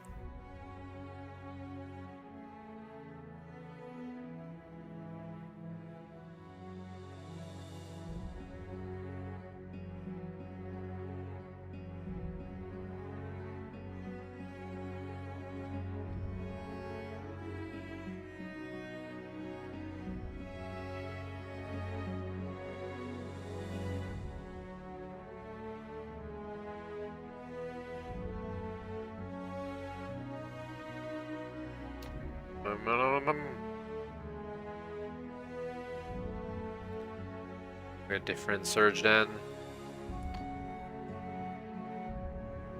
GBMMF.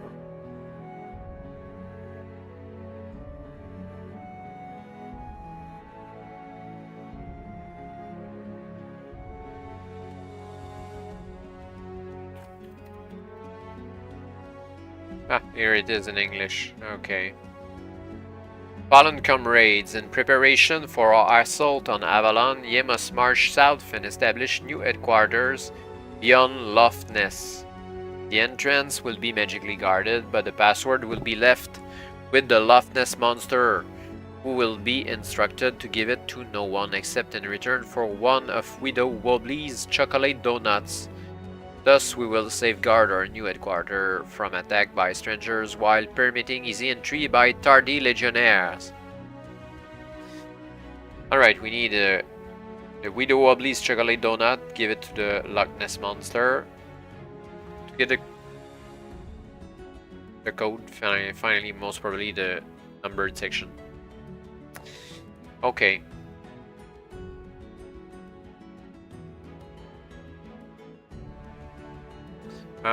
We have no other option than to go back to the crawl space.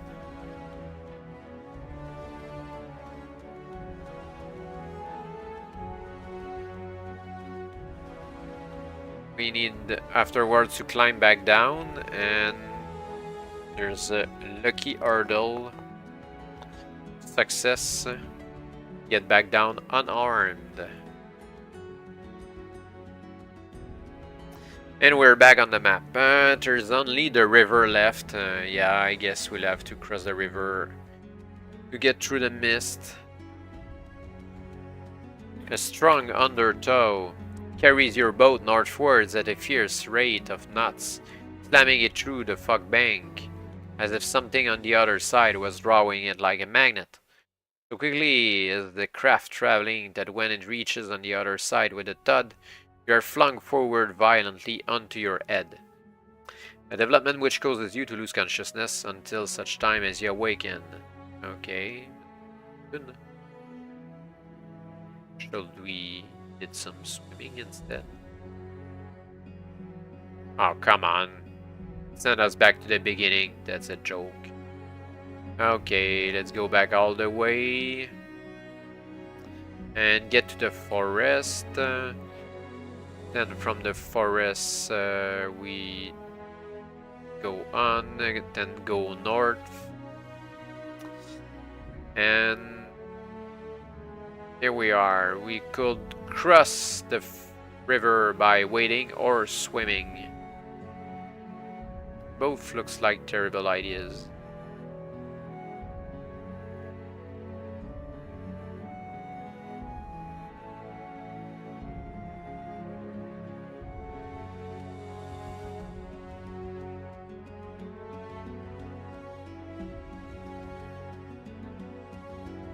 Where can we go if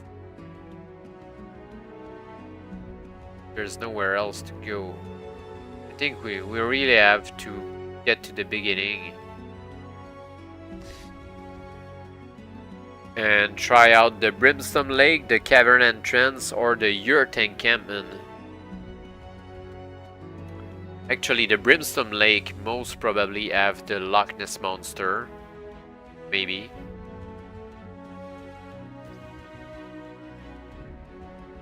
And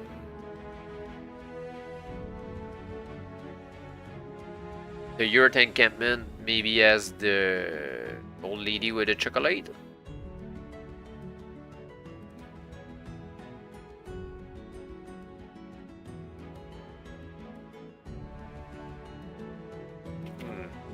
I'm not sure if the book threw us at the beginning out of spite or if it was the correct course. Ay. There are no other options. The cliff is down, the valley is down, the hill is down, the forest is down.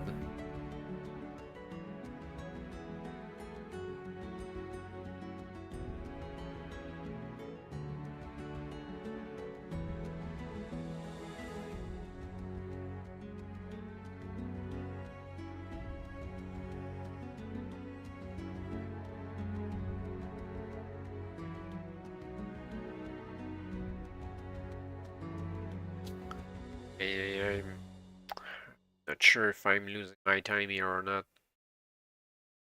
Oh, there's an option here.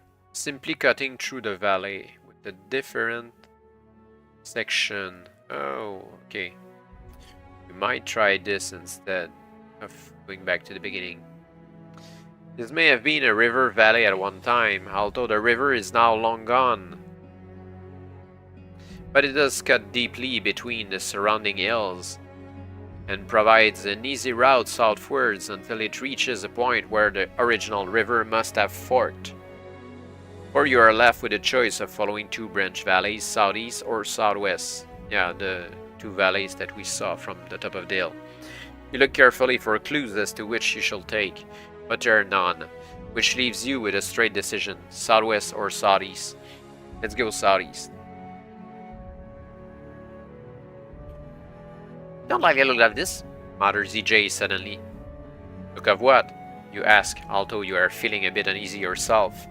The walls of this valley have an unstable look about them, and there are signs underfoot of frequent landslides. Ah, yeah, the landslides, damn. Forget that thing.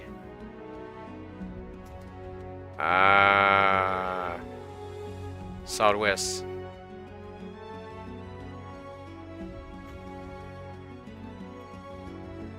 The pass cuts south again some distance along, then opens into a broad plain. To the southeast, a herd of wild horses is grazing, while progress westward is barred by a line of towering cliffs. Due south near the horizon is a glint of water, as though a lake lay that way. Eastwards, you can see the rooftops of a small, rather crude village nestling at the foot of the northern hills. Almost spoiled for choice here, Pip. You can head for that village, examine the cliffs, trudge off in pursuit of those horses, or simply walk south in the hope you'll reach the water before you collapse. Yeah, the village, in case we find the chocolate.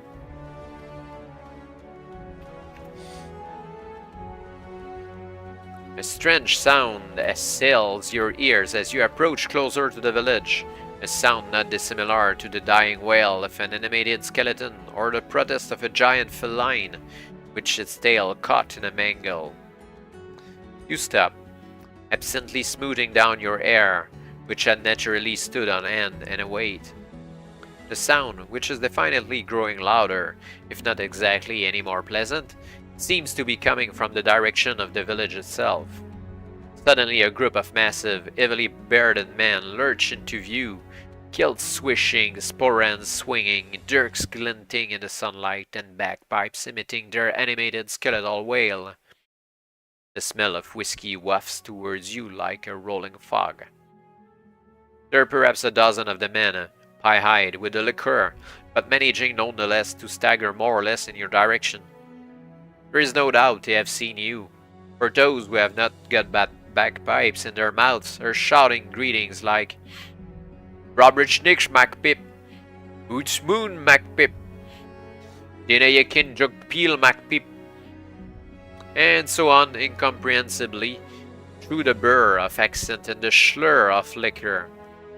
They all before you, letting the pipes run down and drawing themselves up in a version of military precision that will do justice to the Three Stooges.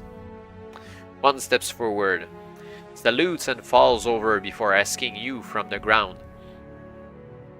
Is it the Macpip okay, do you know?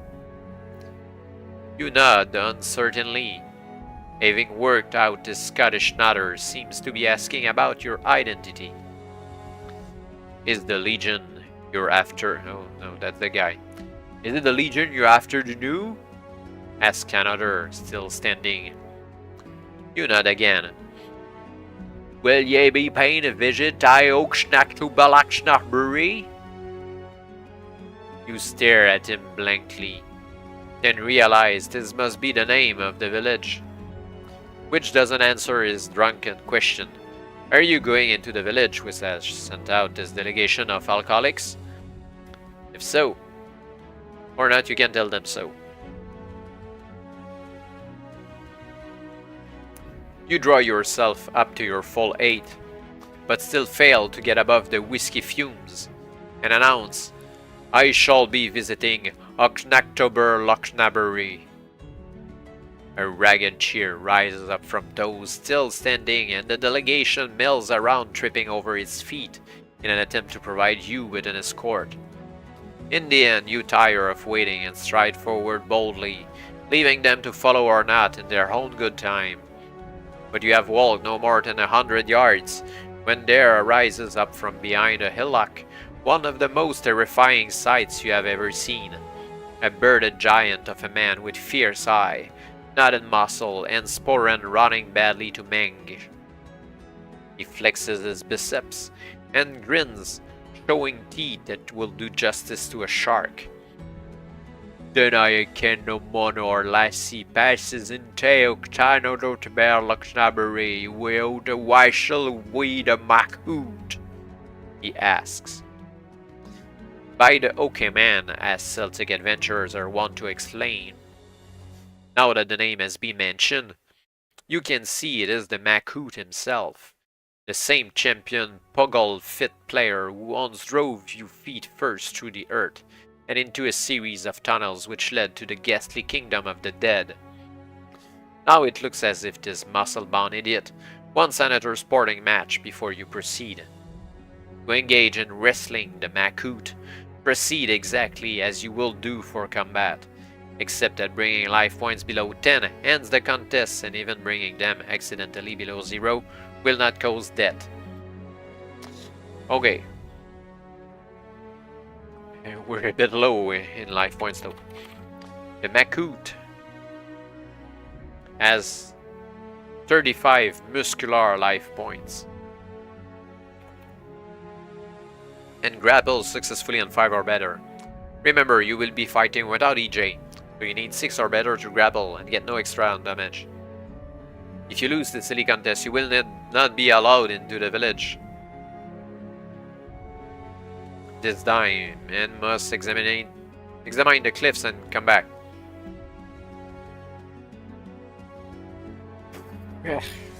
Will be tough with the HP that we have right now. Rather impossible. But we have the germ. It won't be ill. And we have the orangutangar, or the orangutiger. Won't fight. Okay. Is Machoot friendly?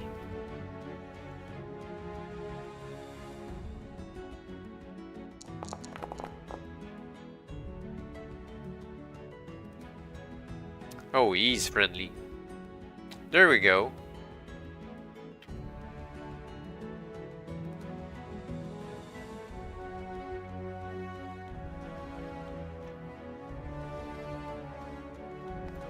A good sporting contest, exclaims the Machoot, untying his ankles which you have knotted behind his left ear.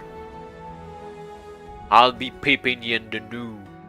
With which he produces a monstrous set of bagpipes from his sporran and marches off towards the village, screeching and wailing like a demented haggis.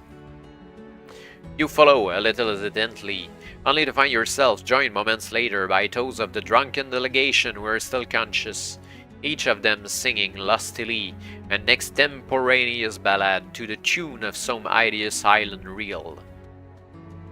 Oh, the eider and the haggis and the grouse upon the moor, and Macpip as resolutely in the glen, and the skirling and the piping at the Loch Ness Monster's door, and the hills around are filled with marching men.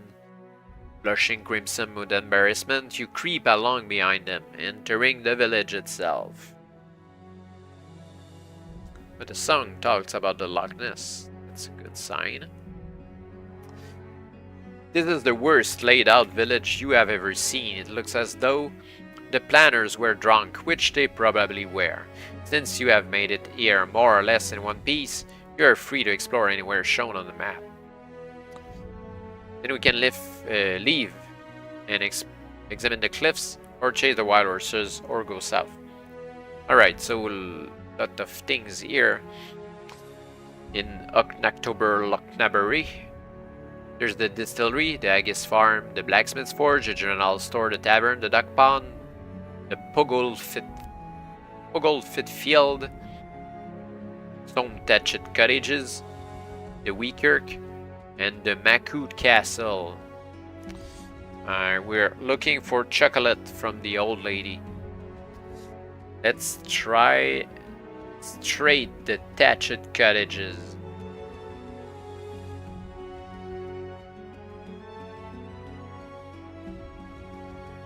What a picturesque bit of the village this is. Thatched cottages, their straw roofs golden in the sunshine, their walls bedecked with honeysuckle, their gardens redolent with heather, their occupants drunk as skunks on the moonshine being manufactured in a makeshift cell behind the nearest of them.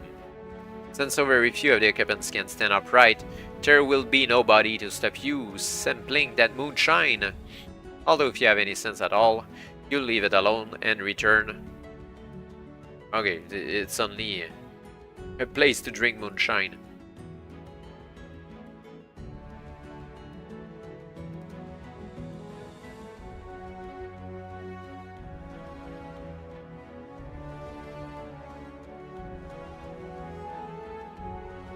Yeah, I'm not sure drinking alcohol is a good idea here. Looking how the Scottish dudes are. Okay, maybe the old lady is on the Haggis farm.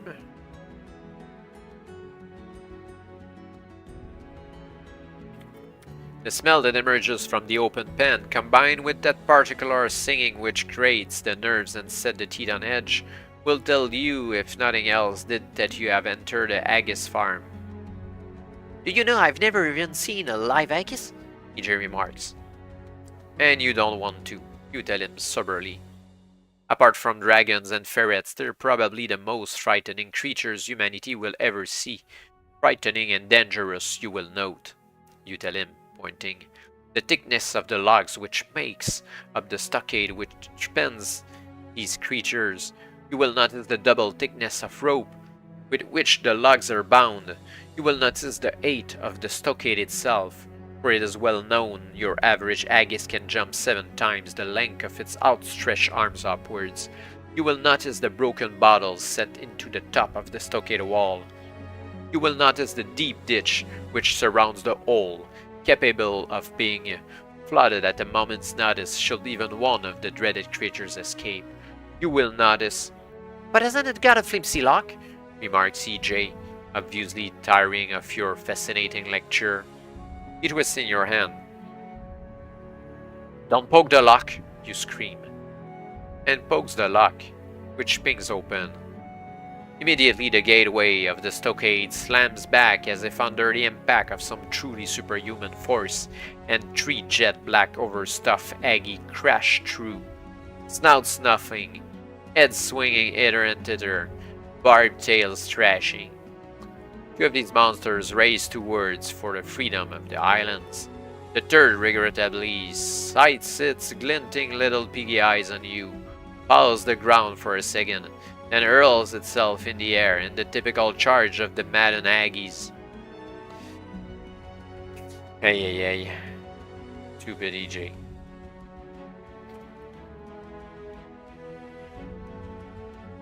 You're going to have difficulty cutting this one into bite-sized pieces, Pip. The Aggies has fully 4 T-life points. It's on 5 or better and manages a staggering +6 damage. Oh. Fortunately, apart from the leap, it moves quite slowly and consequently you will get in 2 strikes for every one it manages. It will however roll on you successfully on a throw of 12, killing you outright. Okay, first thing, the germ. Oh yeah, half damage. And the Orangya Tiger, he doesn't care enough to fight. Okay, friendly reaction.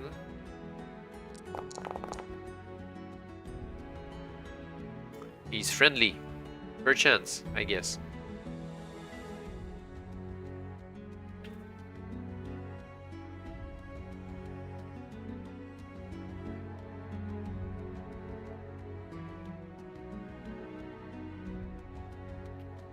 What are you doing to my high geese? Look you so spent back?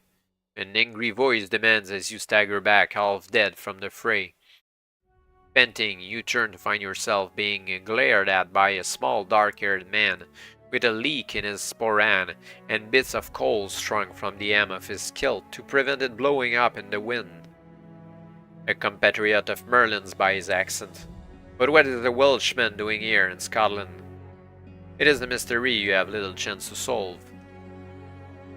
Enraged by what you have done to his Aggies, the misplaced miner flings himself upon you, drawing the leak from his sporan and belaboring you in a most alarming manner. Although you might be forgiven for assuming a leak won't do you much harm, you would in this instant be wrong and quite possibly dead wrong. The leak in use by this enraged Welsh Aggies farmer is a magical vegetable weapon, which requires a massive 9 or better to score it, but even it achieves triple dice damage and gives you such dreadful indigestion that you will be unable to strike successfully or cast spells for 2 combat rounds.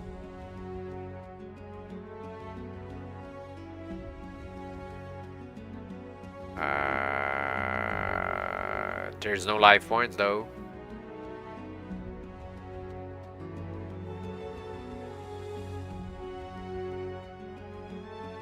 I guess we get only 1 strike of leak.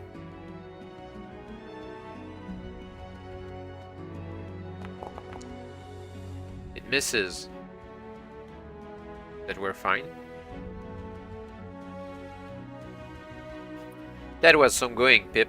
There's not an adventurer in the country who could have gotten through that mess in as good shape as you are. But then, of course, there are very few adventurers in the country with your courage, stamina, skill, intelligence, luck, and sheer good looks. But since despite all this, you're sometimes a bit forgetful, maybe I shall remind you to take the leak, which is a valuable vegetable weapon, with you when you return to the village. Okay, leak. 9 to it.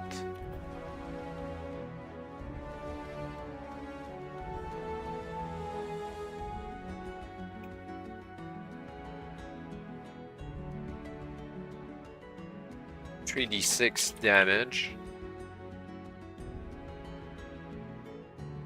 A triple dice.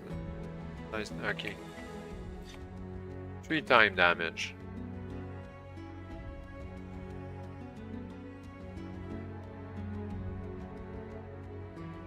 2 rounds, no strike.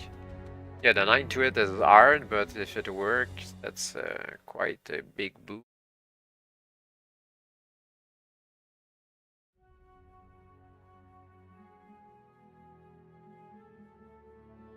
Might be good against an enemy with low to hit score. Alright, where's the old lady? Oh, maybe at the church?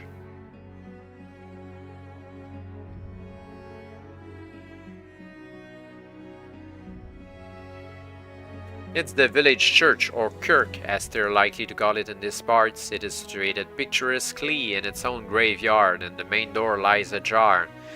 You might like to disturb a few eliminated corpses by investigating the graveyard, or you can enter the kirk. Yeah, I'm not sure there's many corpses left though.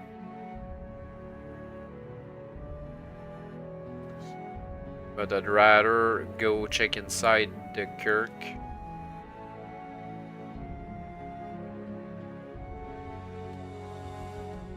Push open the door and step into a cool interior dabbled with the light from stained glass windows. Distantly, an organ begins to play with heart-tugging sweetness. You step forward and stop wearily as you catch sight of a figure walking towards you. Nattily dressed in dog collar and kilt and sporting the most amazing brace of hollows you have ever seen, one floating above his head, the other above his sporan. He stops and smiles at you benignly. "Welcome," he says softly in a melodious voice. You clear your throat. "Are you a saint, good sir?"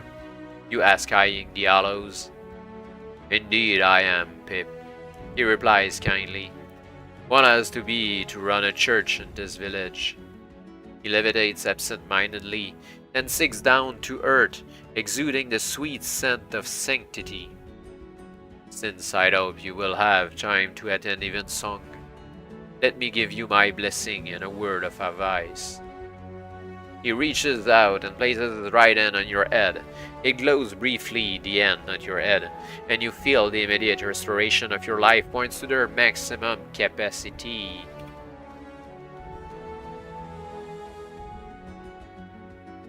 My advice is this, says the saintly cleric. Keep out of the graveyard. Good advice to anybody, Pip, but for the moment, since you're not expected at evensong, you might like to slip back to the entry of the village. Okay, still no chocolate. General store, maybe. If the old lady has the store.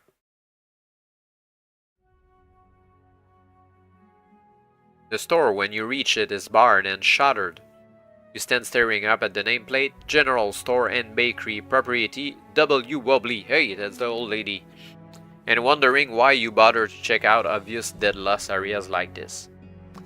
Pressing your nose against the glass, you can see it contains a great many bolts of tweed, spare parts for several brands of bagpipes, stone jars for the maturation of whiskey, and at the back trays of bread and cakes. And it is pinned to the door states, "Going to feed the ducks, back soon, it is unsigned." Well, that's been a real ball of fire, Pip, just the sort of boring old section that gives adventuring a bad name. Yeah, but now we know that we need to go check the ducks.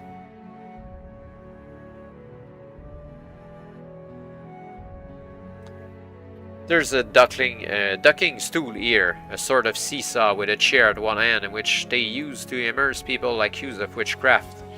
And a smelly immersion it will be, judging by the amount of scum, slime, and weed on the duck pond. I wonder when it was last used. Oh, that wasn't EJ, that wasn't. I wonder when this was last used, you ask EJ casually. The day before yesterday, says a cheerful voice behind you. You turn to find yourself facing a plump, elderly, gray-haired woman in a yellow apron. She is carrying a covered tray from which emerges the most delightful aroma of freshly baked donuts. She smiles. It was me they ducked, as a matter of fact. You're not a witch, are you? Lord bless you, no, she exclaims, shivering with laughter. Old widow Wobbly a witch? What gave you that idea? The stool, ma'am, you tell her. It's the sort they use to duck witches. It may be, but they don't know about educated stuff like that up here. They use it on common criminals and the like. But you're not a common criminal, surely. That's what I told them, but they wouldn't listen. Once you're accused of anything here, you have to prove your innocence on the stool. Village law. So they ducked me and I didn't drown, so I must be innocent, mustn't I? Well, yes. You say unsurely. What happened that they accused you? 38 of the villagers, a herd of cattle and a cat horse, all dropped dead from poison. They said it was my donuts. She removes the cover from her tray to reveal 6 chocolate and 6 cream donuts. Want one? She asks. Well, do you? You can munch a donut, or politely refuse, or take one for later. I think we'll take one for later.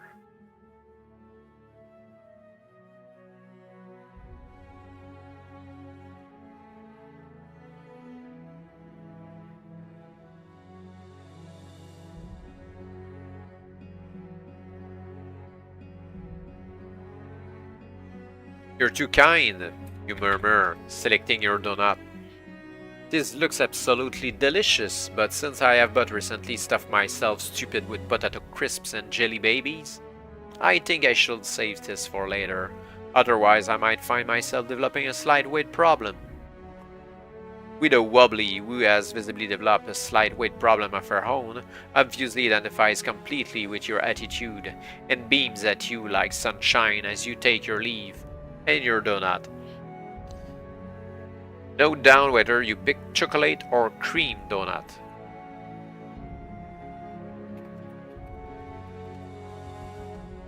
Yeah, no hesitation here. Chocolate donut.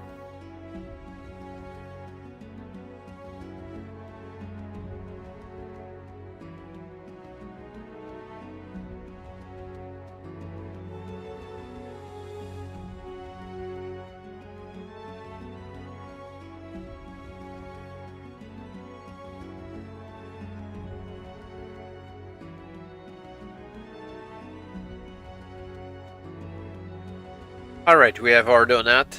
We need to find the monster of the Loch Ness. Can we go out there? Examine the cliffs, chase the wild horses, walk south. Let's go south.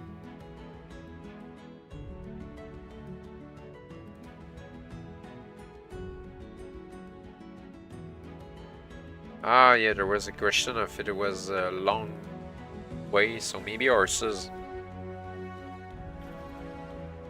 Using your best and sneakiest hunting techniques, for which you are world famous, you creep across the plain to the herd of wild horses, which spots you at once and gallops off with what sounds suspiciously like a giggle of amusement. But these arrogant queens may not stay amused for long. Throw 2 dice at once. No, that's 3. Score 2, 3, or 4 and the horse laughs will be defeating, since you have no chance at all of getting near the herd. May as well abandon the chase completely. Can go check the cliffs and come back here later.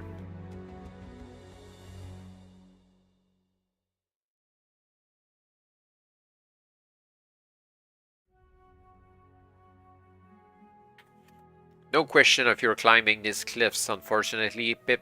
They soar upward so smooth and sheer that even an Everest expedition wouldn't get more than 15 feet high. Indeed, you notice on the ground near the base several frustrated spiders which have obviously fallen down so sheer these cliffs. But if they effectively bar your way westwards, they're not without interest, for someone has sculpted a hideous, gigantic face into the rock near the top, and in a moment of whimsy carved the cartoon-style speak bubble to emerge from its hideously grinning mouth. Within the speak bubble are the words, a code word. So let's check it out.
Okay, it says, we go south to establish our new home and take Avalon. Follow if you dare. Signed, 1st Centurion, Legion of the Dead. Not useful at all.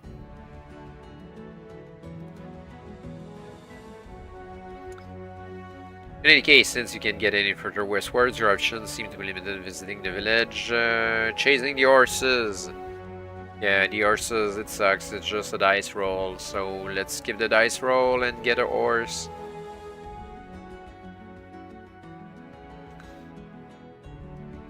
By Gilgamesh, as Mesopotamian adventurers are wont to remark, you've caught a horse. It laughed so much at the way you approached that it fell over on its back, kicking its legs in the air, thus allowing you to catch up with it. Fair cop, says the horse, righting itself, but still giggling a little at amusing memories. You can talk, you exclaim in amazement. Only English, says the horse. I'm not much of a linguist otherwise. But horses can talk, butts in EJ. Neither can swords, snaps the horse. So I didn't hear you say anything, and you can't hear me telling you I didn't hear you say anything? Excuse me, you put in before a real asshole can develop between your talking sword and this talking horse. But will you mind carrying me somewhere? I can give you a lift south, which is where I was going, says the horse. Otherwise not. Yeah, well, that's the only place where we couldn't go, so... Go south?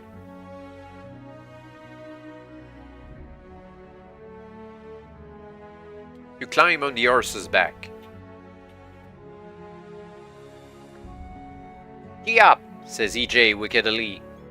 The horse turns and looks at him for a moment, and takes off south like a bat out of hell. You throw your arms around its neck and just manage to hang on. In an incredibly short space of time, the talking horse screeches to a halt on the banks of a broad lake. This is as far as I go, it says.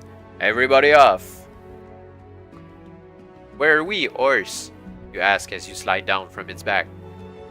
The name's Cecil, actually, says the horse. And you're on the northern bank of Loch Ness. Loch Ness? Echoes EJ. Isn't that the one that has the... Yes, says Cecil quickly. But don't say the word. That eats horses whole. Swords too come to that, and adventurers, so just mind yourself. You stare across the gloomy grey waters of Loch Ness, wondering, and not for the first time, what life is all about. What are you doing here? Where are you going? Where did you come from? Where will it all end? I don't suppose you know anything about the Legion of the Dead, do you? You ask Cecil a little desperately. Course I do, says Cecil. That smelly lot spent days trying to capture my herd. Didn't manage it though. Their new headquarters are underground on the other side of the loch. They used to hole up in a cave complex back north a bit, but they shifted down so they could get ready to wipe out Avalon and murder King Arthur and his knights. Raise Camelot and chop up the round table for firewood. Sniffs. Of course, the one they're really after is some idiot called Pip, with a big reputation. What they plan to do to Pip doesn't bear thinking about. Doesn't it? You ask in alarm. No, it doesn't, said Cecil firmly. I must be off now. He rears up on his hind legs and with a cheery "Hey-ho, Silver!" gallops off back northwards, leaving you to figure out how to get across the lake. We need a boat or flying carpet. Yep, flying carpet time.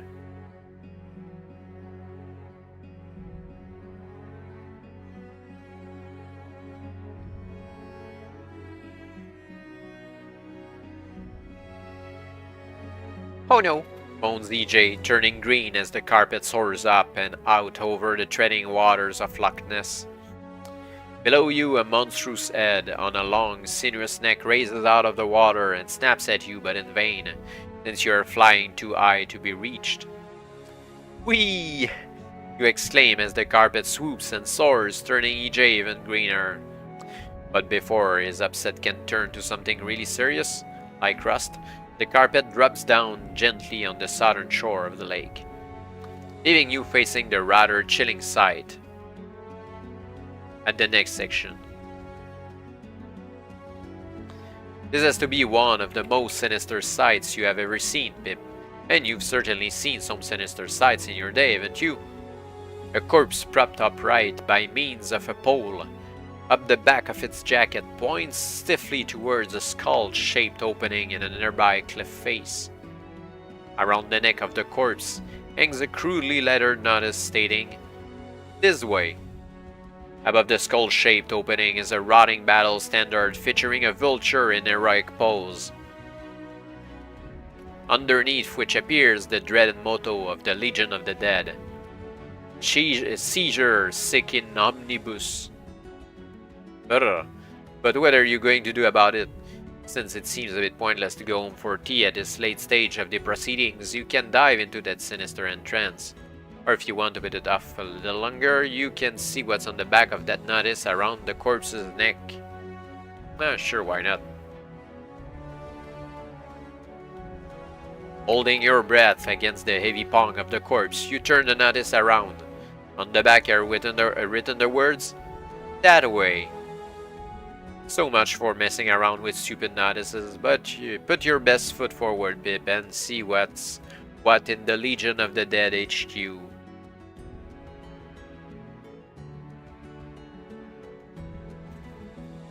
You step inside the mouth of the skull-shaped opening, not without a certain degree of trepidation, and find yourself within a perfectly square stone-lined chamber.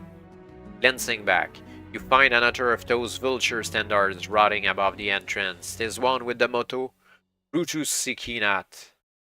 Turning back, you carefully examine the chamber, the floor of which is strewn with the skulls and bones of previous adventurers, not all of them human by the shapes of some of those skulls. Near the center of the room is a lifelike black statue of a corpse seated nonchalantly on a giant skull and admiring itself in a polished black hand mirror. Beneath the statue is the inscription, "I wouldn't go any further if I were you, which I'm not." Beyond the statue to the south is an open exit corridor. In the center of both western and eastern walls is a set door. A notice on the western door states simply, "Keep." On the eastern door, a similar notice reads, "Out." In an unusual upsurge of good sense, you turn to leave, only to discover that a massive stone slab has dropped down silently, sealing the entrance and trapping you forever in this horrible. You pull yourself together sternly. "Chin up, EJ," you exclaim. "Faint heart never won fair, monster." And so saying, you step forward bravely to meet your destiny. Which, when you get all this heroic bullshine out of your system, comes down to a choice between the open corridor south, the western door, or the eastern door. Or if you feel really like asking for trouble, you can examine that lifelike statue of a corpse.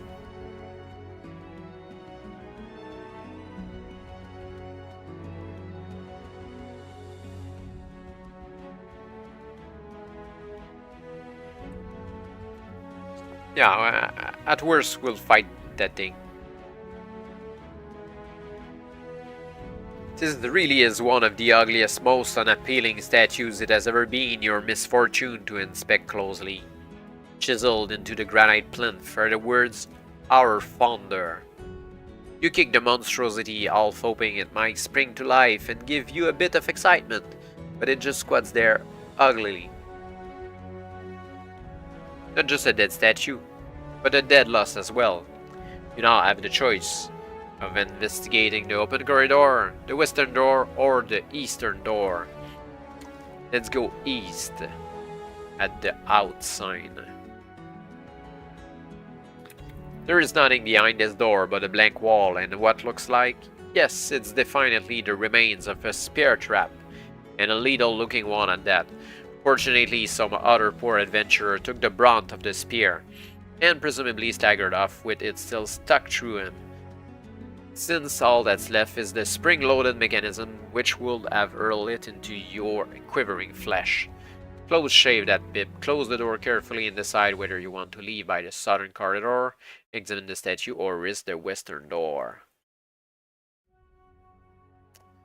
Yeah, let's go to the other door, I guess. You step through the door, which opened easily.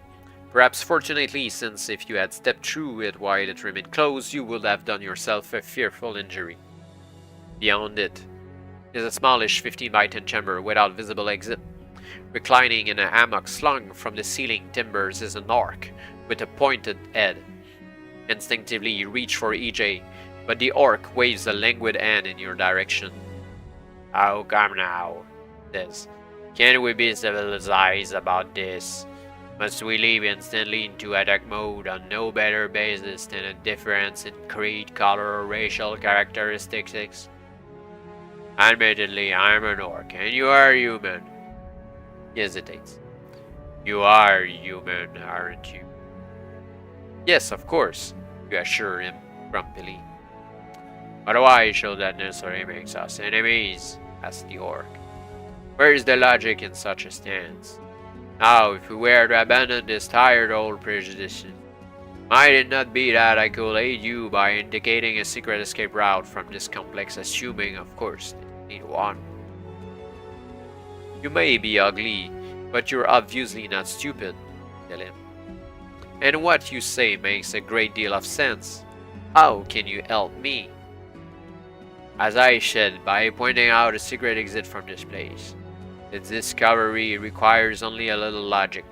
The clue to the exit lies in the fact that several years ago, the 10 stonemasons who were building this complex happened to be walking abroad on a windy day when all their hats blew off.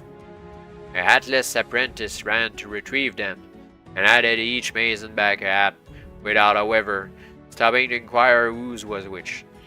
The problem which intrigued the stonemasons was calculating the probability that exactly 9, and only 9, of them out of 10 should get back his own hat. Some said it was 9 to 1, some 10 to 1, some 90 to 1, and so on. When a mason named Einstein finally confirmed the actual probability, they were all so pleased they built it into this place as their secret exit. You simply add 190 to the probability, and off you go. Sounds simple, or possibly not. Make sure you've worked out the probability correctly, otherwise adding 190 will get you well and truly most, if you want to leave by the secret exit.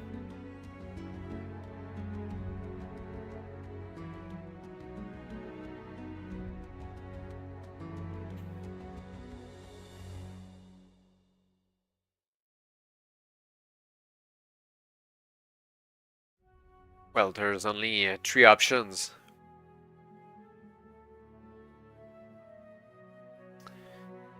I think one of them is too big. Yeah, there's no number there.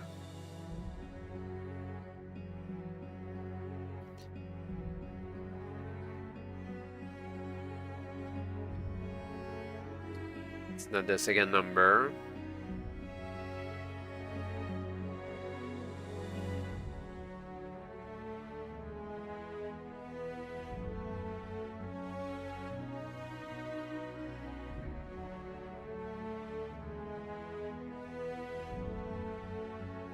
It doesn't make sense, anything I check.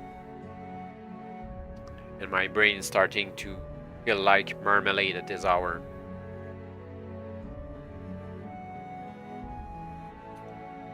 I'm going to skip the puzzle, I think.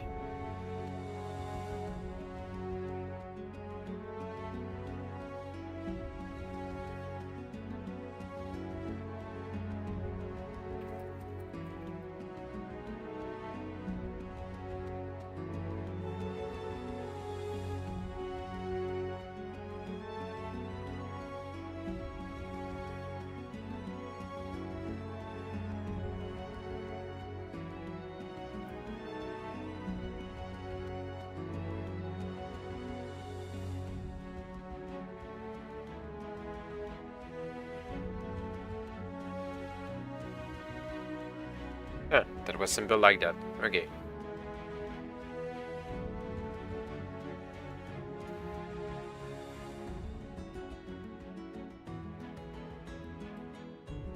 By Jove, you've done it. You're out of that dreadful complex and standing on the shores of Loch Ness.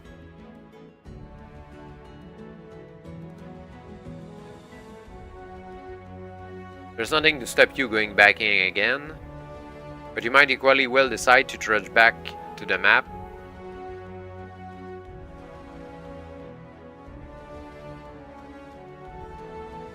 Or even feeling really mad, the map at the beginning. Okay, what's the point of running around like that?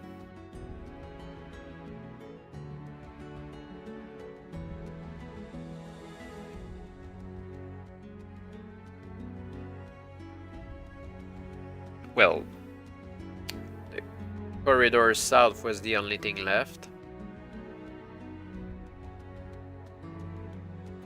You trudge down the corridor, which is very chill incidentally, for some 50 yards, at which point you encounter a guarded crossroads.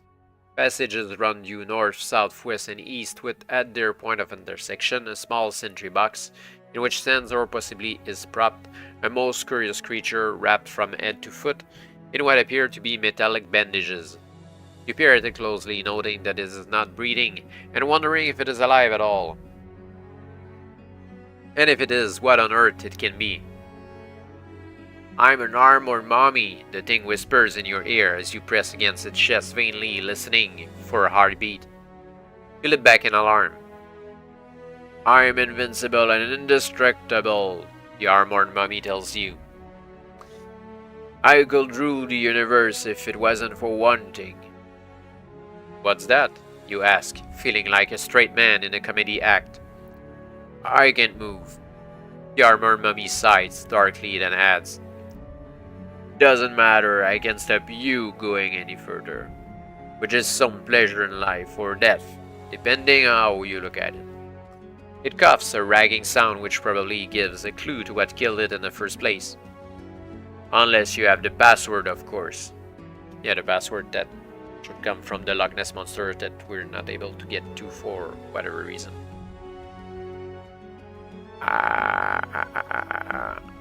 Can fight the mummy.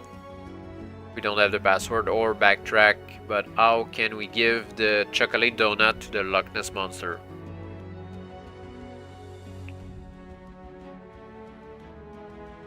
If I go back to the village map, or the whole map. Better the village map.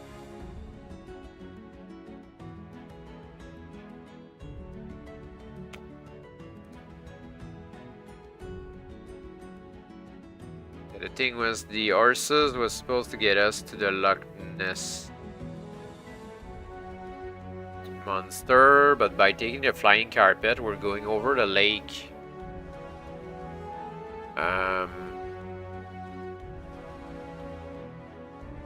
Let's trudge back with the horse here. The horse give the lift to the south. Yeah, the south there.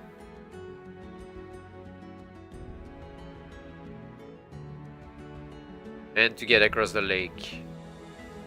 We don't have a boat, we have only a flying carpet. We could swim, but swimming is always bad. Flying carpet just skips the Loch Ness Monster. It feels stupid to me. Let's check just the swimming section, how it goes.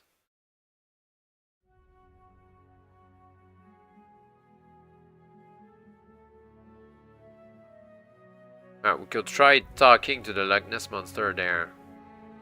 Donut and password. Okay, that's the thing. We need... that's stupid.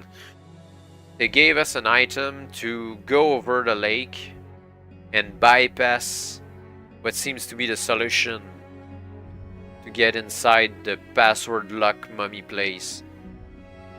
It's kind of, here's a treasure, it helps you go in a place that you can go. But by doing so, you're skipping an important clue to finish the book. Okay, let's do the swimming part in the Loch Ness. Splash zip, the sound of you driving into Loch Ness and beginning to swim across those murky waters as if somebody had tied an outboard motor to your bum. But fast though you are not, it seems, quite fast enough. For somewhere near the center of the lake, you become aware that something is swimming alongside you to the left. Yeah, no joke. You turn and find yourself nose to nose, eyeball to eyeball, with the Loch Ness Monster, which is raised up out of the water like all your worst nightmares. If you're really quick, you can have a hack at it with old DJ, but if you're feeling benevolent and stupid, you can always try talking to it. But I want to talk to it because I want to give him a donut. Oh, hello, you say politely. Did you know some people actually think you're a myth? Not me, of course. I always believed you were a genuine monster. Well, not monster exactly, but not monster at all, really, a genuine Plesiosaurus. That's what I thought. An antediluvian survival, you might say, waiting to be discovered by Sir Peter. Where's my donut? Asked the monster. You stare at this overgrown lizard in amazement. Where's your what? My donut, exclaims the monster irritably. I shan't give you the password without my donut. Donut? Password? If you happen to have a donut about your person, you can give the donut. Yeah, we have the donut. You produce the donut with a flourish. Thinking your lucky stars you didn't succumb to the temptation of eating it. The monster appears at the offering short-sightedly. So we remove the chocolate donut.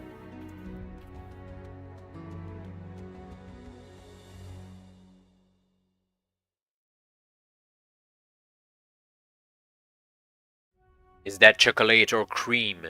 It asks suspiciously. Well, which is it? If you're referring to Saurian Gourmet, a chocolate donut. Yes, it is a chocolate donut.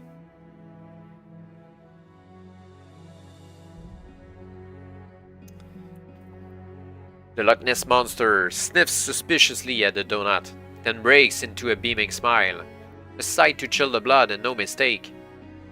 That's a good class of donut, it exclaims, delightedly. My favorite, actually.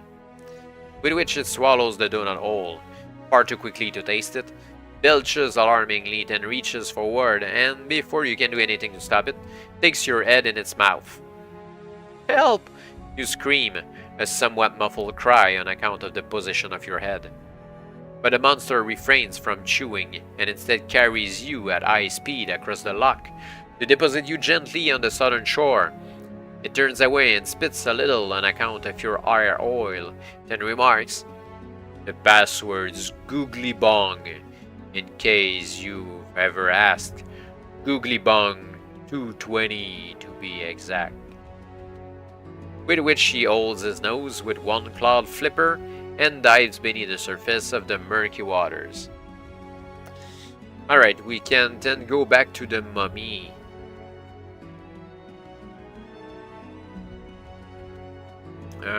There on the shore, inside the complex. The south door, or rather the south corridor. And we give the password to the mummy. As you move past the armored mummy, it leans forward to whisper in your ear. Add 7 to the number given with the password, and go directly to that section. Hope you can remember the number, Pip. Otherwise, you could be in real trouble getting any further. Yeah, indeed. It was 220, but 220? Does it mean 22 or 2 times 20? Let's say 22 plus 7, that's 29.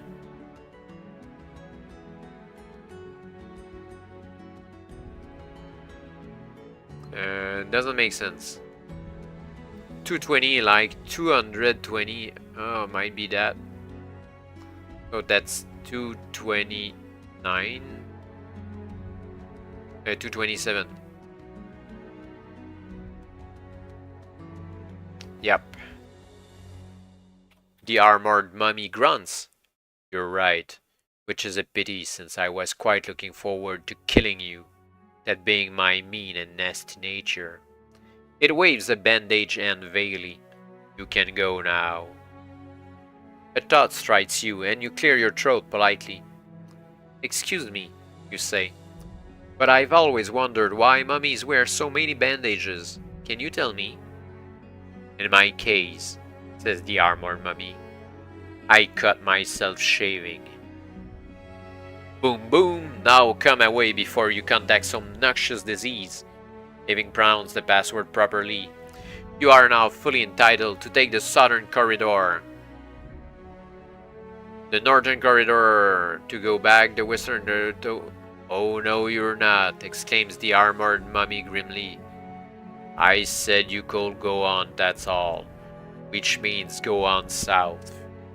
And I suppose I can permit you to return north back the way you came. But don't start talking about going east or west. Did I say you could go east or west? No, you admit, but see, says the mummy. You admit I didn't say you could go east or west, yet there you were calmly considering going east or west. That's typical of your average adventurer nowadays. Give an inch and they take a mile. Now you can go south, right now if you like, with no trouble from me. But you go east or west over my dead body. Which might actually be arranged if you decide to fight the invincible armored mummy. Otherwise, as the thing says, your options are limited. You don't have anything that kills that mummy on spot. I'm curious just to check how the fight goes against the mummy. Oh, it says that we're dead. Huh, okay, well, good thing that we didn't do that.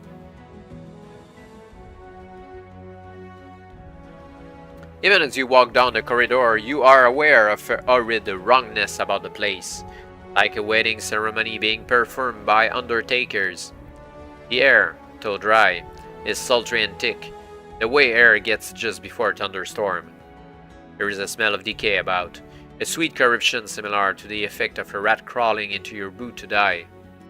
At the same time, on the outer edges of your perception, you can just hear hints of discordant music, as if a choir of bats were tunelessly humming the anvil chorus. None of this does much for your nerves, but you press on.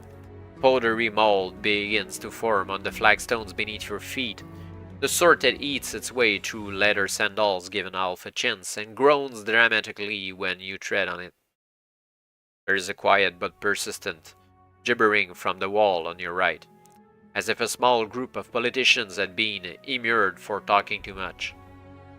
The left-hand wall is silent, but weeps incessantly and occasionally bleeds. Look here, are you absolutely sure you want to keep going south? The option is still open to you, of course, but now you can see what it's like. You might like to reconsider your options. Now we go south.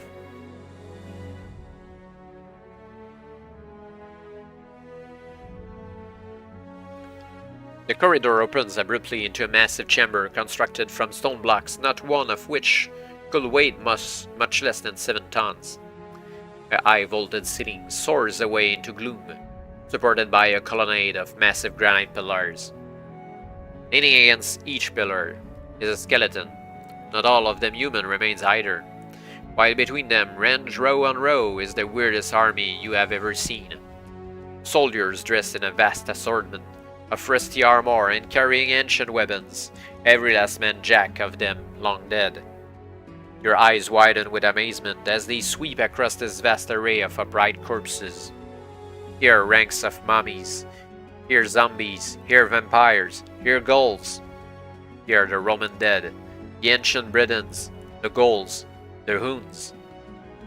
Here are the bodies of tribesmen who fought mammoth in the Ice Age, and here a chill crawls up your spine, for here are faces you recognize at once. The mad eyes of the black-bearded wizard Ansalam, the porcine features of the phantom Grunweasel, Doom Doom Doom Doom, the hideous visage of the maths teacher from the Ghastly Kingdom. Face after face, creature after creature, enemy after enemy, the scores upon scores whom you have met and vanquished, all ranged against you now, grinning inanely. as they prepare to wreak terrible revenge on. Here, wait a minute. They're not moving. They're standing rank on rank in a massive army, but standing immobile, eyes sightlessly, staring straight ahead and not so much as a whisker twitching.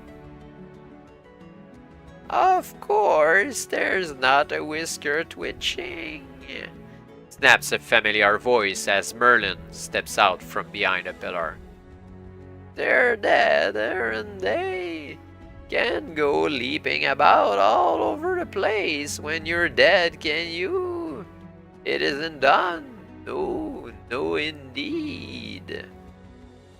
You take a pace backwards. But you're dead too, protest. You broke your neck falling out of an apple tree. Yes, I know, says Merlin. But it's different when you're a wizard. Now I'm glad you came, Pip. I was just about to cast a spell to animate this lot and send them marching into Avalon. Now you're here, you can lead them. I'll make you a major. No, a colonel. You deserve it. What with all the hacking and slaying you've done? Send them into Avalon. You begin in amazement. Then you notice Merlin's eyes, which looks like something out of a 1950s B-movie about aliens who take over human bodies. They are 98% white, very round and staring. There is no doubt about it. Your old friend and mentor, direct cause of 7 of your very best adventures, has gone over to the bad guys. Admittedly, with the excuse of being dead, but unless his eyes deceive you, gone over just the same. Excuse me, Says EJ. Not now, EJ. Can't you see I'm wrestling with the greatest emotional decision of my entire career? don't be daft. Remarks EJ. There's no decision at all. Either you kill him or cure him. He's far too dangerous like that to be left alone. He coughs. And while I'm at it, I might as well tell the word that activates the Lotus one is Ariox. You stare at him, possibly wondering what on earth is he babbling about. But the situation is too desperate for anything but essential questions. I'd prefer to cure him if I knew how, you say. EJ shrugs. A sunstone should do it, provided you can hit him with it right between the eyes, but I can't remember if you picked one up in this adventure. Well, did you? We don't have a sunstone.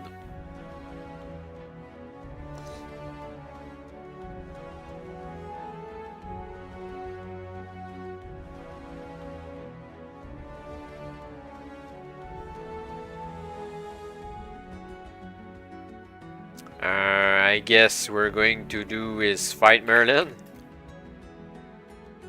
With a hideous war cry, you leap towards the thing that once was Merlin.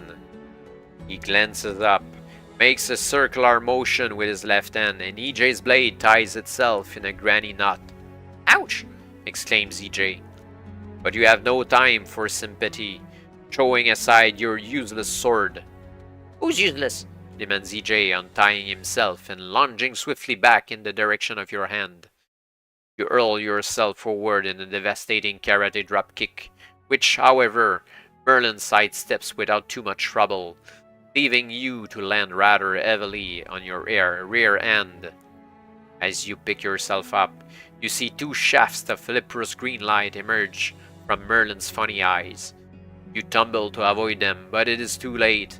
The light catches you and you freeze like a fly trapped in ember.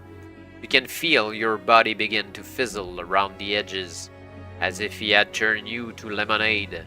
Then with a devastating but silent explosion, you plunge abruptly into darkness.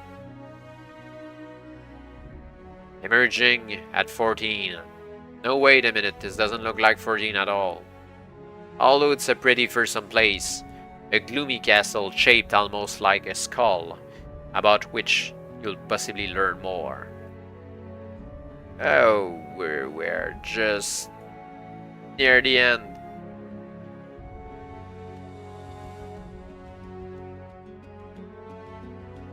Ah, that's the dried up castle? Is the sunstone in the front entrance, or it doesn't matter? I think we need to go into Makut Castle in the village, or one of the thing at the beginning. I look it up just to not take too much time.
Yeah, I might be there. It says that it should be in the castle. That's why we're teleported there. So let's go in the... Let's see going in the front entrance that we didn't do last time. The drawbridge, moss covered and rotting here and there, straddles the empty moat. The portcullis is down but broken so that it will not impede your progress when you reach it. You step onto the drawbridge, cautiously skirting the worst of the rotting areas, and move forward, still experiencing that disturbing feeling of walking into a giant's mouth. As you do so, a small sound attracts your attention, and you glance downwards to find the moat is now filled with water. Another second and you realize the drawbridge on which you stand is sound again, constructed of new timbers, and the portcullis, no longer broken, has been raised, and guards are standing. Step back and it all disappears, leaving the castle the same rotting ruin you approach. A forward step and it appears again, a total illusion of the castle in its prime. Back, gun, forward, reappears. A guard who has been watching this unmilitary two-step sniffs. All right then, are you coming in or are you going to stand there all day twitching and vanishing? A good question. You may commit yourself to entering this weird illusory castle, or skid around the back, but we did that before, so let's go inside the weird castle. You step bravely forward. At once, all is noise and bustle. People of every description are moving in and out of the castle. Farmers with carts laden with produce, washerwomen carrying baskets of linen, peddlers with trays of gaudy rubbish, piemen smelling of dough and gravy, merchants leading horses pulling carts, swaggering military men exchanging exaggerated stories of dragons killed and maidens rescued, gaily dressed nobles. Decided to join us then? That's the guard who spoke to you before. Go on in then. Excuse me, you say politely, since courtesy doesn't cost. But where exactly am I? At the castle of Regnum Piscator, the guard says civilly enough. The Regnum Piscator, you echo. The Fisher King, translates the guard. You'll be quite safe here, since it doesn't actually exist. You can get killed in it. which sounds quite good news, really, as you walk past the open portcullis to an entrance which no longer looks like, very much like an open mouth into...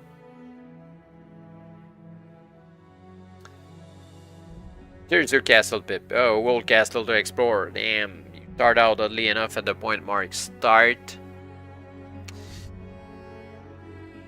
Where you go after that is up to you, but you must proceed logically. Yeah. Yep. Okay, the first is the courtyard. We have no other choice than going there. You have entered the broad, open, cobbled courtyard, so full of horses, ponies, donkeys, carts, and people that it looks like Glastonbury Market on a fair day. In fact, there is actually a peddler, selling cunning little clockwork monkeys, which seem able to climb up nearly anything. Bolted wooden half doors are set into the eastern and western walls of the courtyard, while a single door appears between two sets of double doors in the northern wall. The doors, east and west, both lead to the same place. A single door north leads somewhere else, double doors, and blah, blah, blah, blah, lots of options.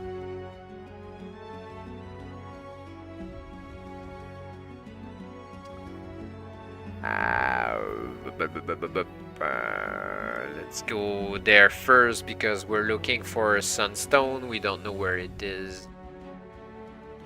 Horse manure, well, might not be there. No, don't look like that. Nobody was being rude. It's just that you're in the castle stables and the place spunks to high heaven. Are you going to chapter horse? Asked KJ. Don't be daft. Tell him severely, heading back to the map. Okay. Nothing in the stables. It's a dead end. Let's try this one. It's a store. Food for the horses, probably. You can search it. Yeah, we found stuff in a store before.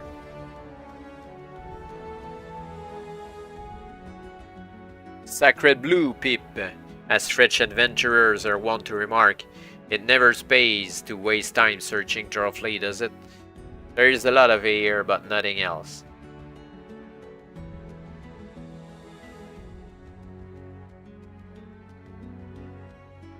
Okay, the other one with the two doors.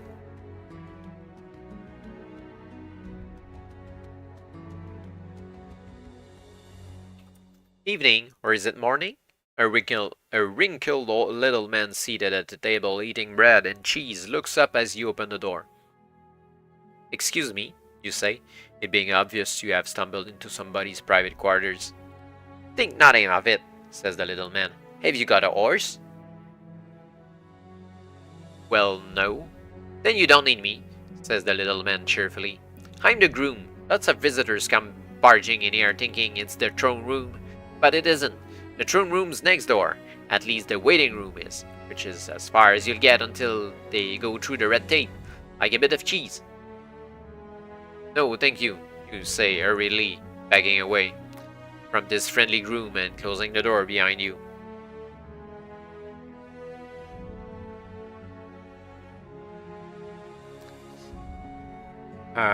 Well, there's only the double doors with the waiting room.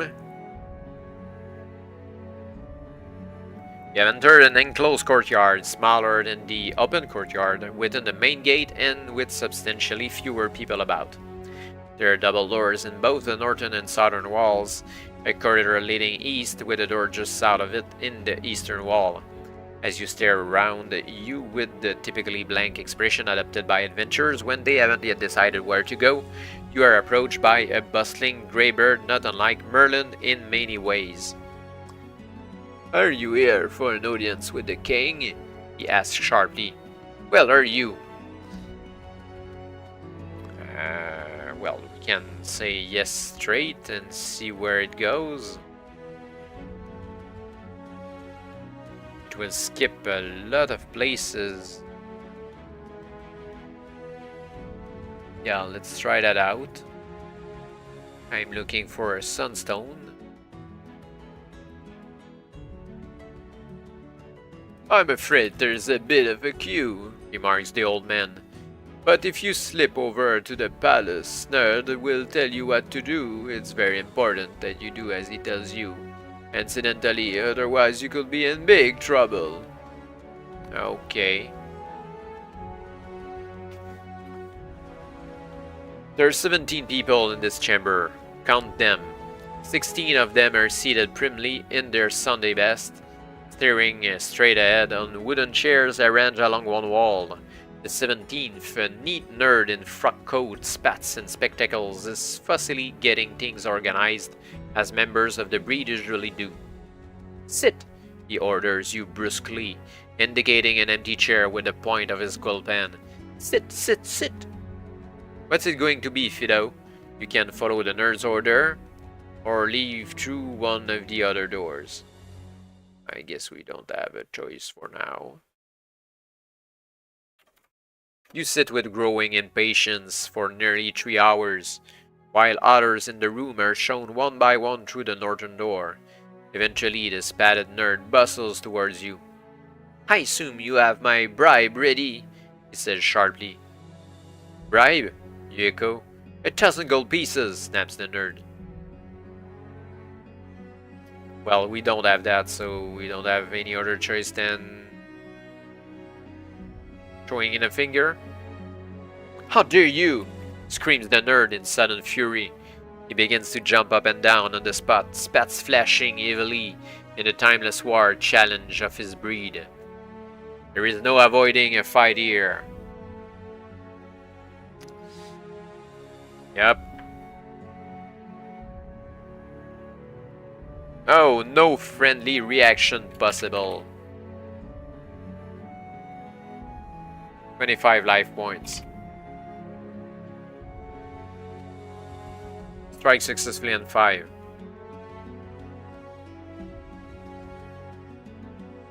If he throws a 7 during combat, they will temporarily blind you, so that you miss your next 3 consecutive hits. Okay, well, Germ. Half damage. Orangu Tiger. He won't fight. Initiative roll. Reroll.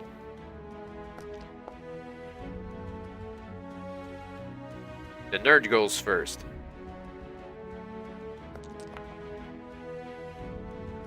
Oh, he barely hits for 1 damage.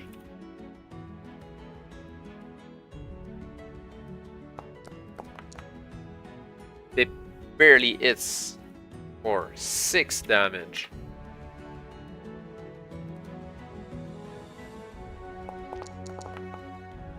The nerd hits for 3.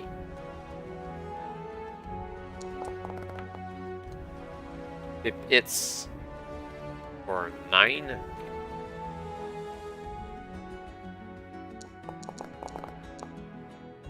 The nerd hits for 2 damage. Pip hits, and the nerd is dead.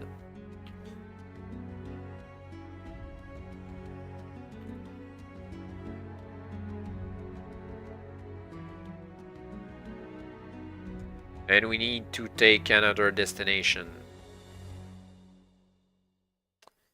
Alright. This one is a dead end, just after the open courtyard. There are quite a few people in here, mostly seated on wooden chairs arranged around the walls, bustling officials in black tights carrying black rods. The officials, not the tights, scurry hither and yon. Take a seat, says one, approaching you. He gestures. Right over there. Okay. You sit, not altogether patiently, for a quarter of an hour before the harassed official returns to you. Take this, he says, handing you a purse containing 1,000 gold pieces. What's this for? You ask in amazement. It's a bribe, says the official. Get you into the next room faster. Look at the purse, then back at this idiot. But shouldn't I be bribing you? You ask. He blinks. Don't confuse me now, he says. Just be off with you. Okay. Well, that's what we needed with the nerd. What if any men proceed at once to the next room?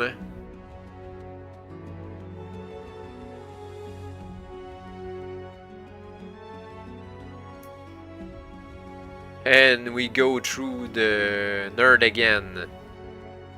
What happens if we bribe him then instead? As the nerd pockets the gold, the attitude changes instantly from one of arrogance to groveling servility. Thank you, he says. Thank you, thank you, thank you. You have no idea how few bribes I get in this job, let alone a generous bribe like this. But of course, I expected nothing less from such an obvious aristocratic person as yourself.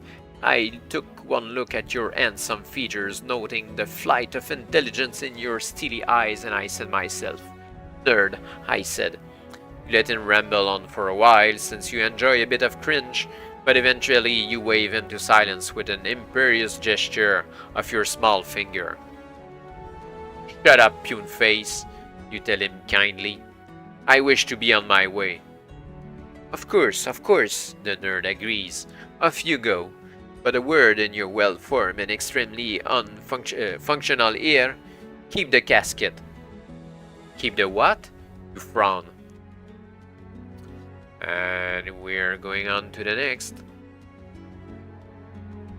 Such a... Whoa, there's like 4 pages text here. All conversation stops abruptly as you walk into this chamber. All heads turn in your direction, and quite impressive heads, some of them, or since they belong to courtiers as richly dressed and handsome as any from King Arthur's court at Camelot. You glance around, one hand cautiously on the hilt of your sword.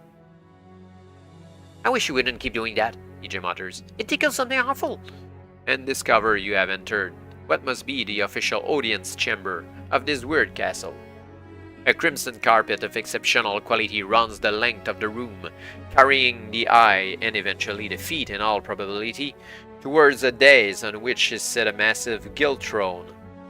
Seated on this throne is a slim, dark man of middle years, handsome in his own way as King Arthur, but with a distant, brooding air about him.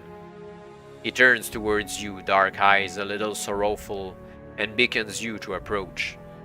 As if drawn by a magnet, you find your feet carrying you along the crimson carpet, until you are at the foot of the throne. A robed grey bird, whose pointed hat bears the clear insignia of a world-class wizard, strikes the ground once with the heel of his rod, creating sparks and an incredible booming sound. Pray silence for the Fisher King and the great adventurer Pip. How on earth did he know your name? And who's the Fisher King? Come to think of it, what are you doing in this setup anyway when you should be racing around saving Avalon from the clutches of the Legion of the Dead? There is no need for you to speak, adventurer, says the Fisher King gravely. Your mission is known to us, and it is in the nature of the curse placed upon us that we must assist you. Curse? What curse? This great castle and all within it have existed for centuries, says the Fisher King. Here nothing changes, nothing ages. We are locked for eternity within these walls, condemned never to see the real world beyond, never to feel the cool breeze on our faces or smell the scent of new mown hay. Here we remain, cursed by the wicked wizard Ansalam, until such time as the bravest and most skillful of all adventurers slays the male Feezer and thus releases us from the magical bondage. Until that day... Here, wait a minute, you put in. I finished off the wicked wizard Ansalam years ago. Stunned silence fills the audience chamber. Ansalam is dead, greets the Fisher King. As a doornail, you tell him. Mind you, I had a hard time with his savage chickens, but apart from that, it was a bit of a doodle. My very first adventure in Avalon, you appreciate, so I wasn't all that experienced, but your words are drowned out by the sudden burst of cheering as the sorrowful king leaps from his throne and commences to dance a little jig. A thunderclap splits open the castle walls, allowing sunshine to penetrate for the first time in generations. The king and his courtiers are growing strangely transparent, as if they were fading from the unnatural existence Ansalam had imposed upon them. "Goodbye, Pip," calls the king. "Goodbye, and ta-da! Here, don't go," you shout after the fading figure, realizing that while it's all very well to have inadvertently laid a curse, there doesn't seem to be a lot in it for you this time. But it is useless. The figure fades to nothingness, and the castle itself crumbles into dust around you, leaving you standing in the forest clearing with just a few large stones to mark the castle's side. "What a swizz," you mutter umpily to EJ. "Is there no gratitude left in Avalon?" This isn't Avalon, this is Scotland. EJ reminds you irritatingly. Maybe they do things differently up here. You ignore him and turn to go when suddenly a ray of golden light emerges from the forest to illuminate a tiny casket, all hidden in the grass. You pick it up as the ray vanishes and note that the lid is adorned with the same crest you notice on the back of the Fisher King's throne, rather like the astrological sign of Pssst. Now you come to think of it. You open the casket carefully and are almost blinded by the brilliance of a diamond as large as a duck egg sat on a velvet cushion. Tucked behind the diamond is a folded parchment. You take this out, unfold it and read, and for once it is in code. "Brave warrior, you who saved us from the curse of Ansalam deserve the greatest treasure of our realm. Thus we bequeath you the Sunstone, a diamond of almost unimaginable worth and mystical power. Do with it as you will. Sell it and you shall receive 100 million gold pieces, the largest fortune ever accumulated by any GrailQuest adventurer. Crush it in your right hand, and it will at once destroy any number of opponents facing you. Crush it in your left hand, and it will donate to you 20 permanent life points, the greatest bonus ever earned in Avalon.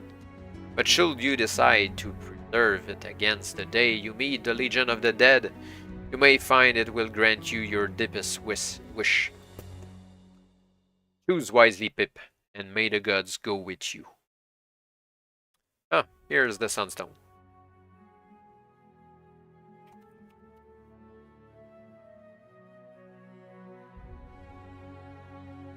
It is signed Regnum Piscator. Phew, heavy stuff. After you've made your decision, you shall return to select a new direction.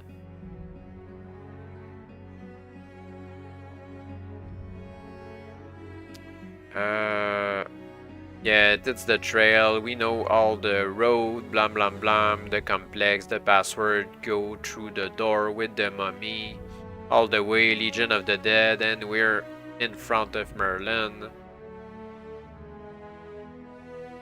And now we have the Sunstone, so we don't have to fight Merlin. With a movement so deft and nimble that the eye can scarcely follow it, you snatch the Sunstone from your backpack and hurl it directly at the wizard Merlin. He screams in terror as the stone arcs towards him and attempts to dodge aside, but the gem is imbued with a will of its own and twists in the air to embed itself right between those two weird eyes. It sparkles for a moment, then vanishes completely. "What?" asks Merlin vaguely, evil expression fading from his features. "Where? How? When? Who? Never mind that last question. I can see who. It's Pip, isn't it? Yes, of course it is. Yes, indeed. I've been dead and eyes slaughtered and kaput locked in 14 with the key thrown away. But now I'm rescued, that's it, isn't it? What a lark! What did you use? A sunstone, I'll be bound. Or possibly the gallstone of a purple giant, that will do the trick as well. Although, of course... Never mind about that now, Merlin. You scream at him in sudden panic. We have to get out of here. Indeed you do.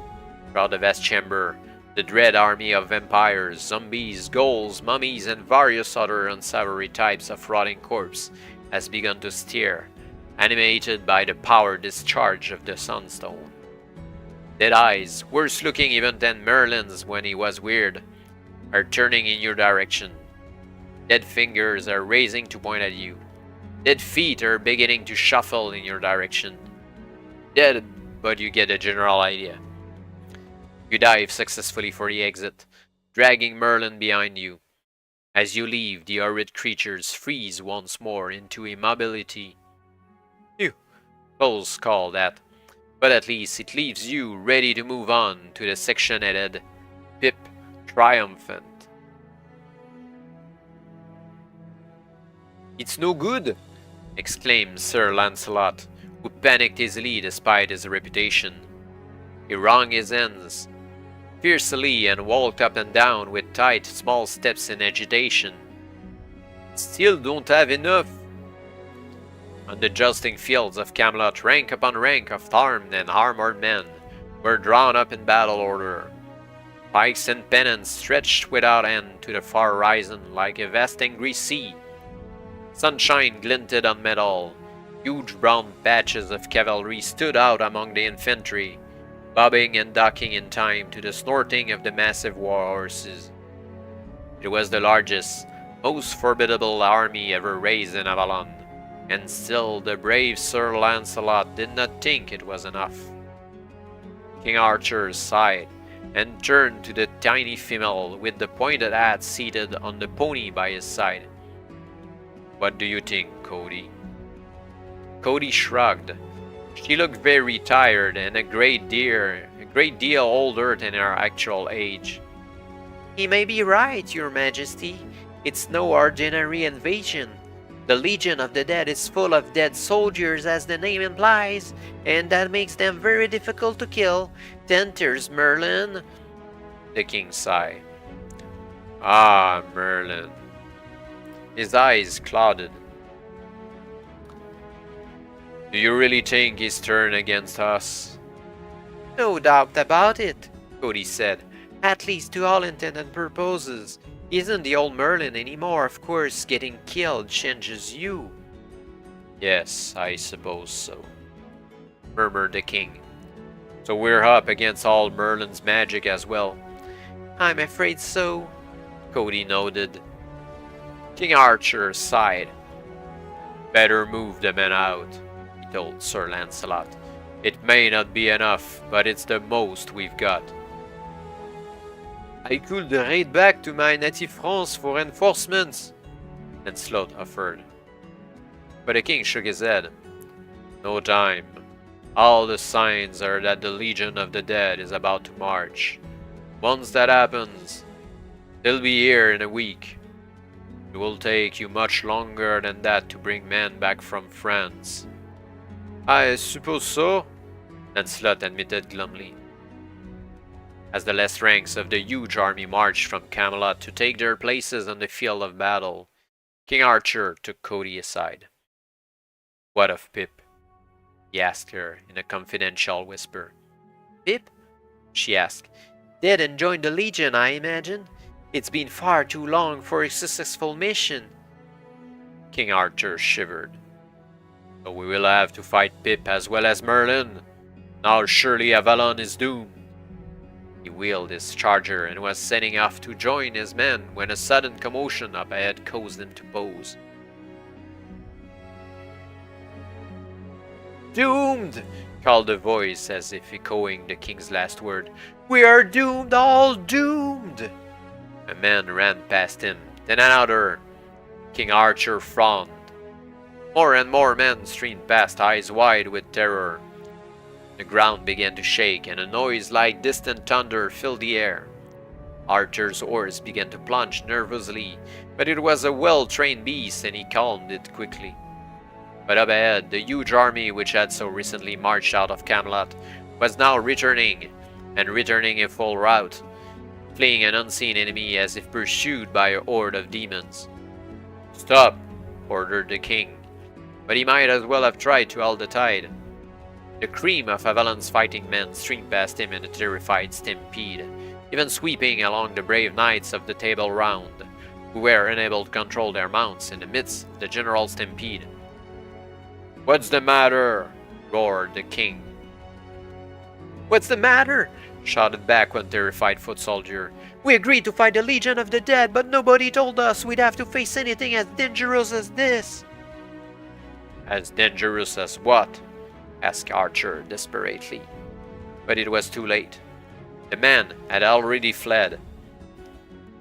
Setting his jaw grimly, good King Archer wheeled his horse around and drove it steadily through the retreating mob. If danger threatened Avalon, he will defend his realm or die trying. In minutes, so swiftly was the routed army retreating, he was clear of the fleeing soldiers and alone, except for Cody, who had quietly followed him, on the road to the field of battle. "What do you think it is?" he asked her grimly. Something pretty dangerous to frighten an entire army like that, said Cody sagely. We'll soon know, whatever it is coming around the corner. King Archer reined in and drew his great broadsword Excalibur. He too could hear the sound of steps approaching around the corner. And suddenly the adversary appeared. A tall, thin man in wizard's robes and a smaller, handsome figure in warrior's gear. King Archer remained immobile for a moment, thunderstruck. Then he threw back his head in joy. "It's Pip and Merlin!" he exclaimed unnecessarily to Cody, his face lit with a massive smile. "That's what frightened off my entire army!" And Cody, her eyes fastened on the greatest warrior who ever strode the plains of Avalon, nodded and said quietly, As well it might, your majesty, as well it might.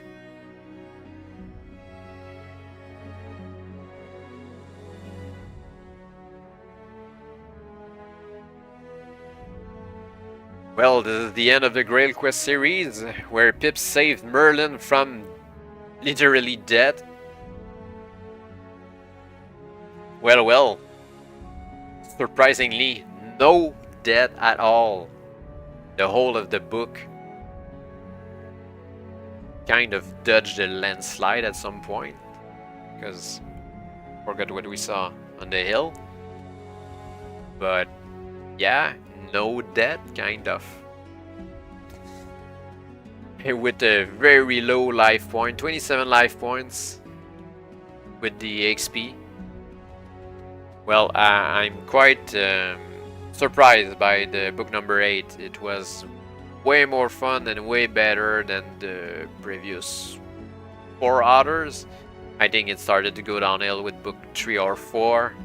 The first 2 ones assuredly were quite good. I think the third one as well. I need to look back on it. I'm not sure where it started to go downhill. Gateway of Doom. Yeah, I think it's the last one. Yeah, Voyage of Terror was quite bad with the Greeks. Yeah, first one very good, second one very good, the third one fine as well. 4, 5, 6, 7 not so much. I think the worst one was the fourth one. 6 wasn't very good either, if I recall. The fourth one. But yeah, the last one here, Legion of the Dead. Really good, I think. It really deserves the term classic.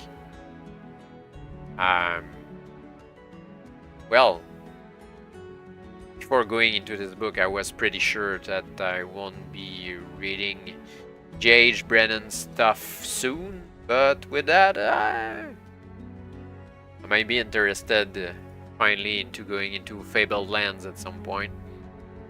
I think it's Fabled Lands, right? Anyway, I had other plans since I wasn't really feeling like reading other stuff by J.H. Brennan. The other one was the oldest one, The Sword of Legion. I'm not totally sure. I think it's The Sword of Legion. Or the other one, there's blood in the name. Well, I wasn't sure about those two, but now maybe. I was looking more actually at Way of the Tiger ninja stuff. Quite a nice change of pace from the Arthurian Legends. But right now, since Lone Wolf Manakai series in paperback edition looks like to be about to be released, I will be taking a break next week and give some time for the books to release. I'll see after the next 2 weeks if I'm going to continue the Lone Wolf series with book number 6. What's it called in English? I just have the literal translation, which doesn't make sense. Actually, I have the 6th book already with the definitive edition. Kingdom of Terror. Yeah, well, in French the name is so different. So in 2 weeks, we either starts with, or continue rather, with Kingdom of Terror or Lone Wolf. But if I can't see any way yet to buy the old Manakai series, I think I'm going to take a look at the Way of the Tiger. I don't remember exactly how many books there are in that series. I think it's 6 or 5. Let me take a look. As usual, if you want information about game books in general, the website for Damien Game Books is pretty awesome, which is simply gamebooks.org.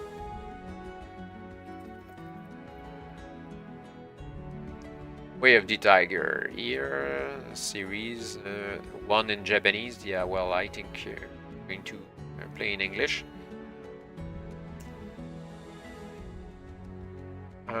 There are 7 of them, but what is that one called Ninja?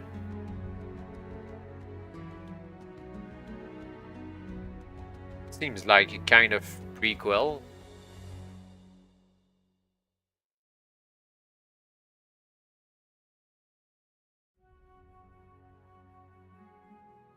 "2014, oh, that's not a prequel. What is that one? Oh, it's the prequel to the game book series. Really? I didn't know they made a prequel like 30 years later. Huh. Is it a game book though?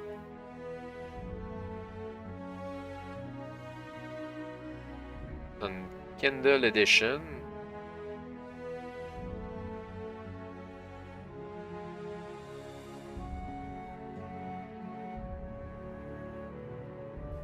Here's the book I'm talking about, The Way of the Tiger Ninja by David Walters.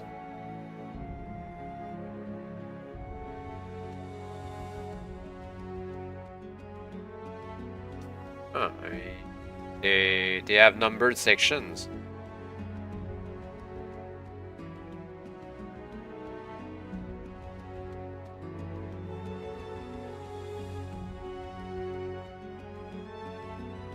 Otherwise, the first one here is the Avenger. First book, Way of the Tiger. I've played, when I was younger, a bunch of those. I still own a bunch of those as well.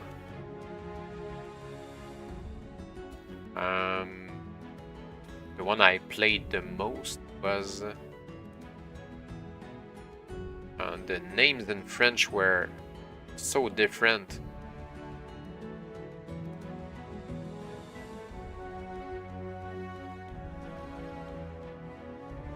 Yeah, it's book number 2.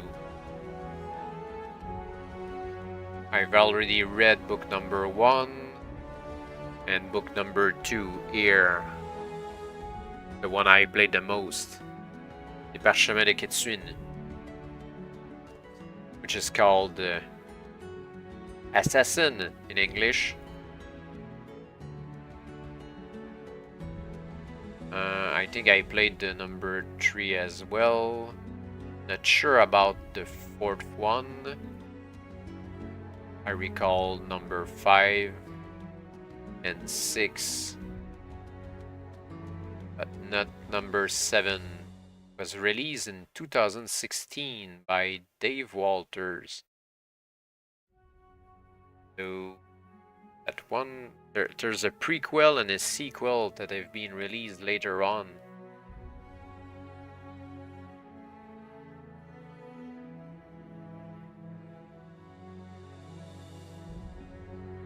That is one.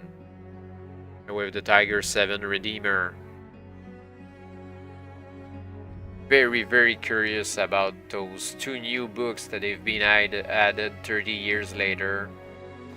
And kind of hype, even if we don't have anything in the way of Lone Wolf.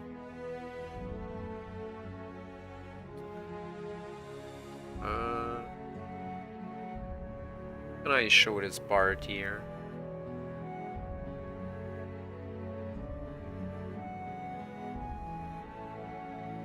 I cannot. I wanted to show the Amazon web page for the Magna Carta Lone Wolf books. Right now there's in Canada one available for book 7 from a third-party seller with like 30% increase in price. There's also book 8, 9, and 10 available, as well as 6 that I have already. Book 11 and 12 have been released, but are only available from third-party sellers so far, I think. Prisoner of Time. Yeah, only available by from Rare Waves, Canada.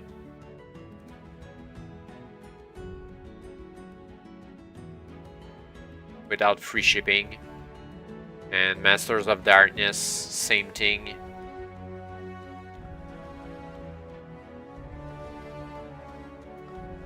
As for the Lone Wolf collection set for the Magna Carta series, it's available only from the US store and cannot ship to Canada.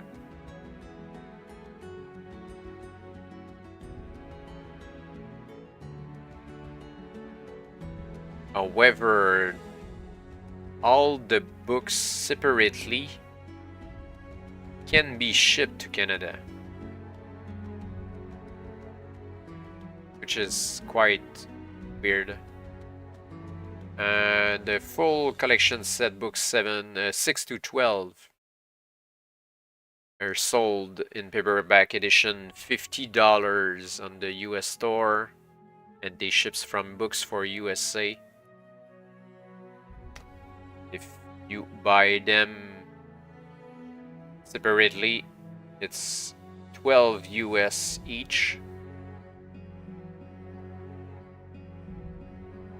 And number 7 doesn't seem to be available on the US store either.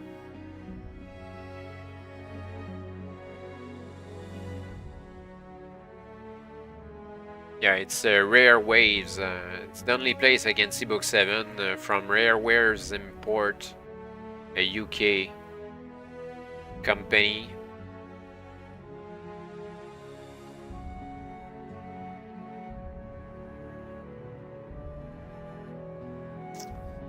Yeah, so I'm quite eager to get the books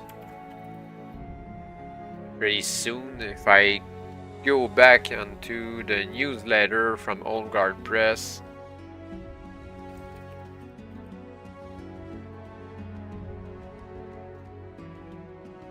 was on, yeah, in the Lone Wolf Club newsletter number 51.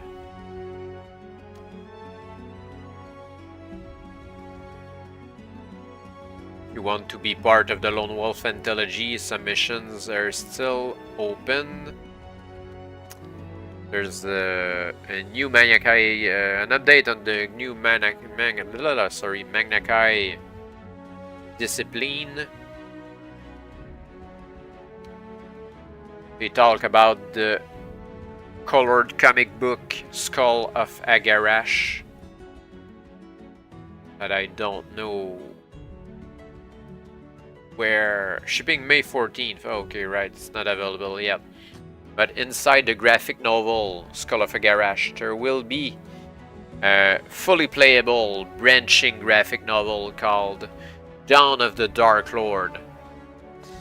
And that one looks quite cool. It's a reprint or a re-release, the comic book. Do I have the cover here.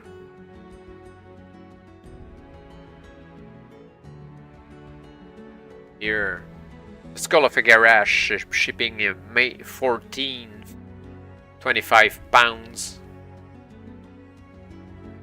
I wonder when it will be released, but that looks like quite an amazing book. And there's here the Dawn of the Dark Lords. Solo role-playing adventure game. If I can ever find a copy here in Canada, you can be sure that we're going to play Dawn of the Dark Lords.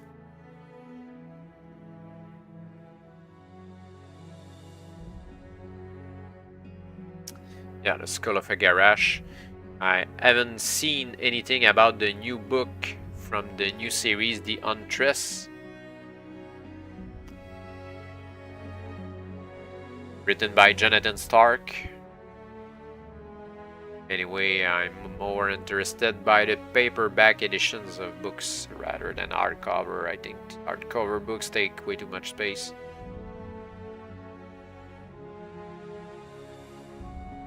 There's a free online adventure, Shadows Over Fire.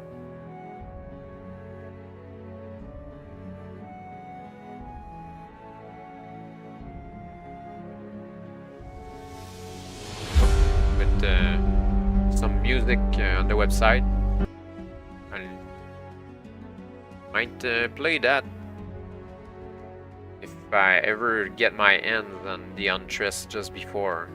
It's a little taste adventure. So lots of nice news from Old Guard Press. And they said that actually, Lone Wolf Book 11 and 12 now available in paperback edition, Prisoners of Time, Master of Darkness. And just below that, there's a screenshot with Kingdoms of Terror and Castle of Death. Castle Death, rather.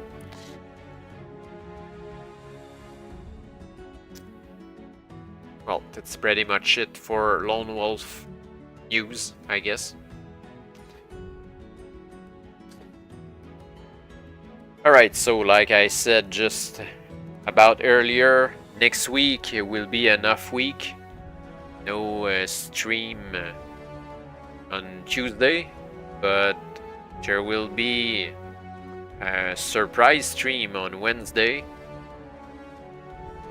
That will be I think I'll put up the stream, the preview for the stream, or the pre-stream rather, on YouTube in a couple of days or so. So we'll have a French stream actually for Dragonlance campaign in 2 weeks, an extra game, and we are going to come back in 2 weeks to see the pre-stream on my YouTube channel. It will be most probably either Lone Wolf, I hope so, or if not, Way of the Tiger. I'll try to find the new prequel written by Dave Walters. I'm not sure where I can find that, but I'll try to play the prequel from 2014 before the whole bunch of books. I think it will make quite a lot of sense. So on this, see you in 2 weeks. Same channel, same time.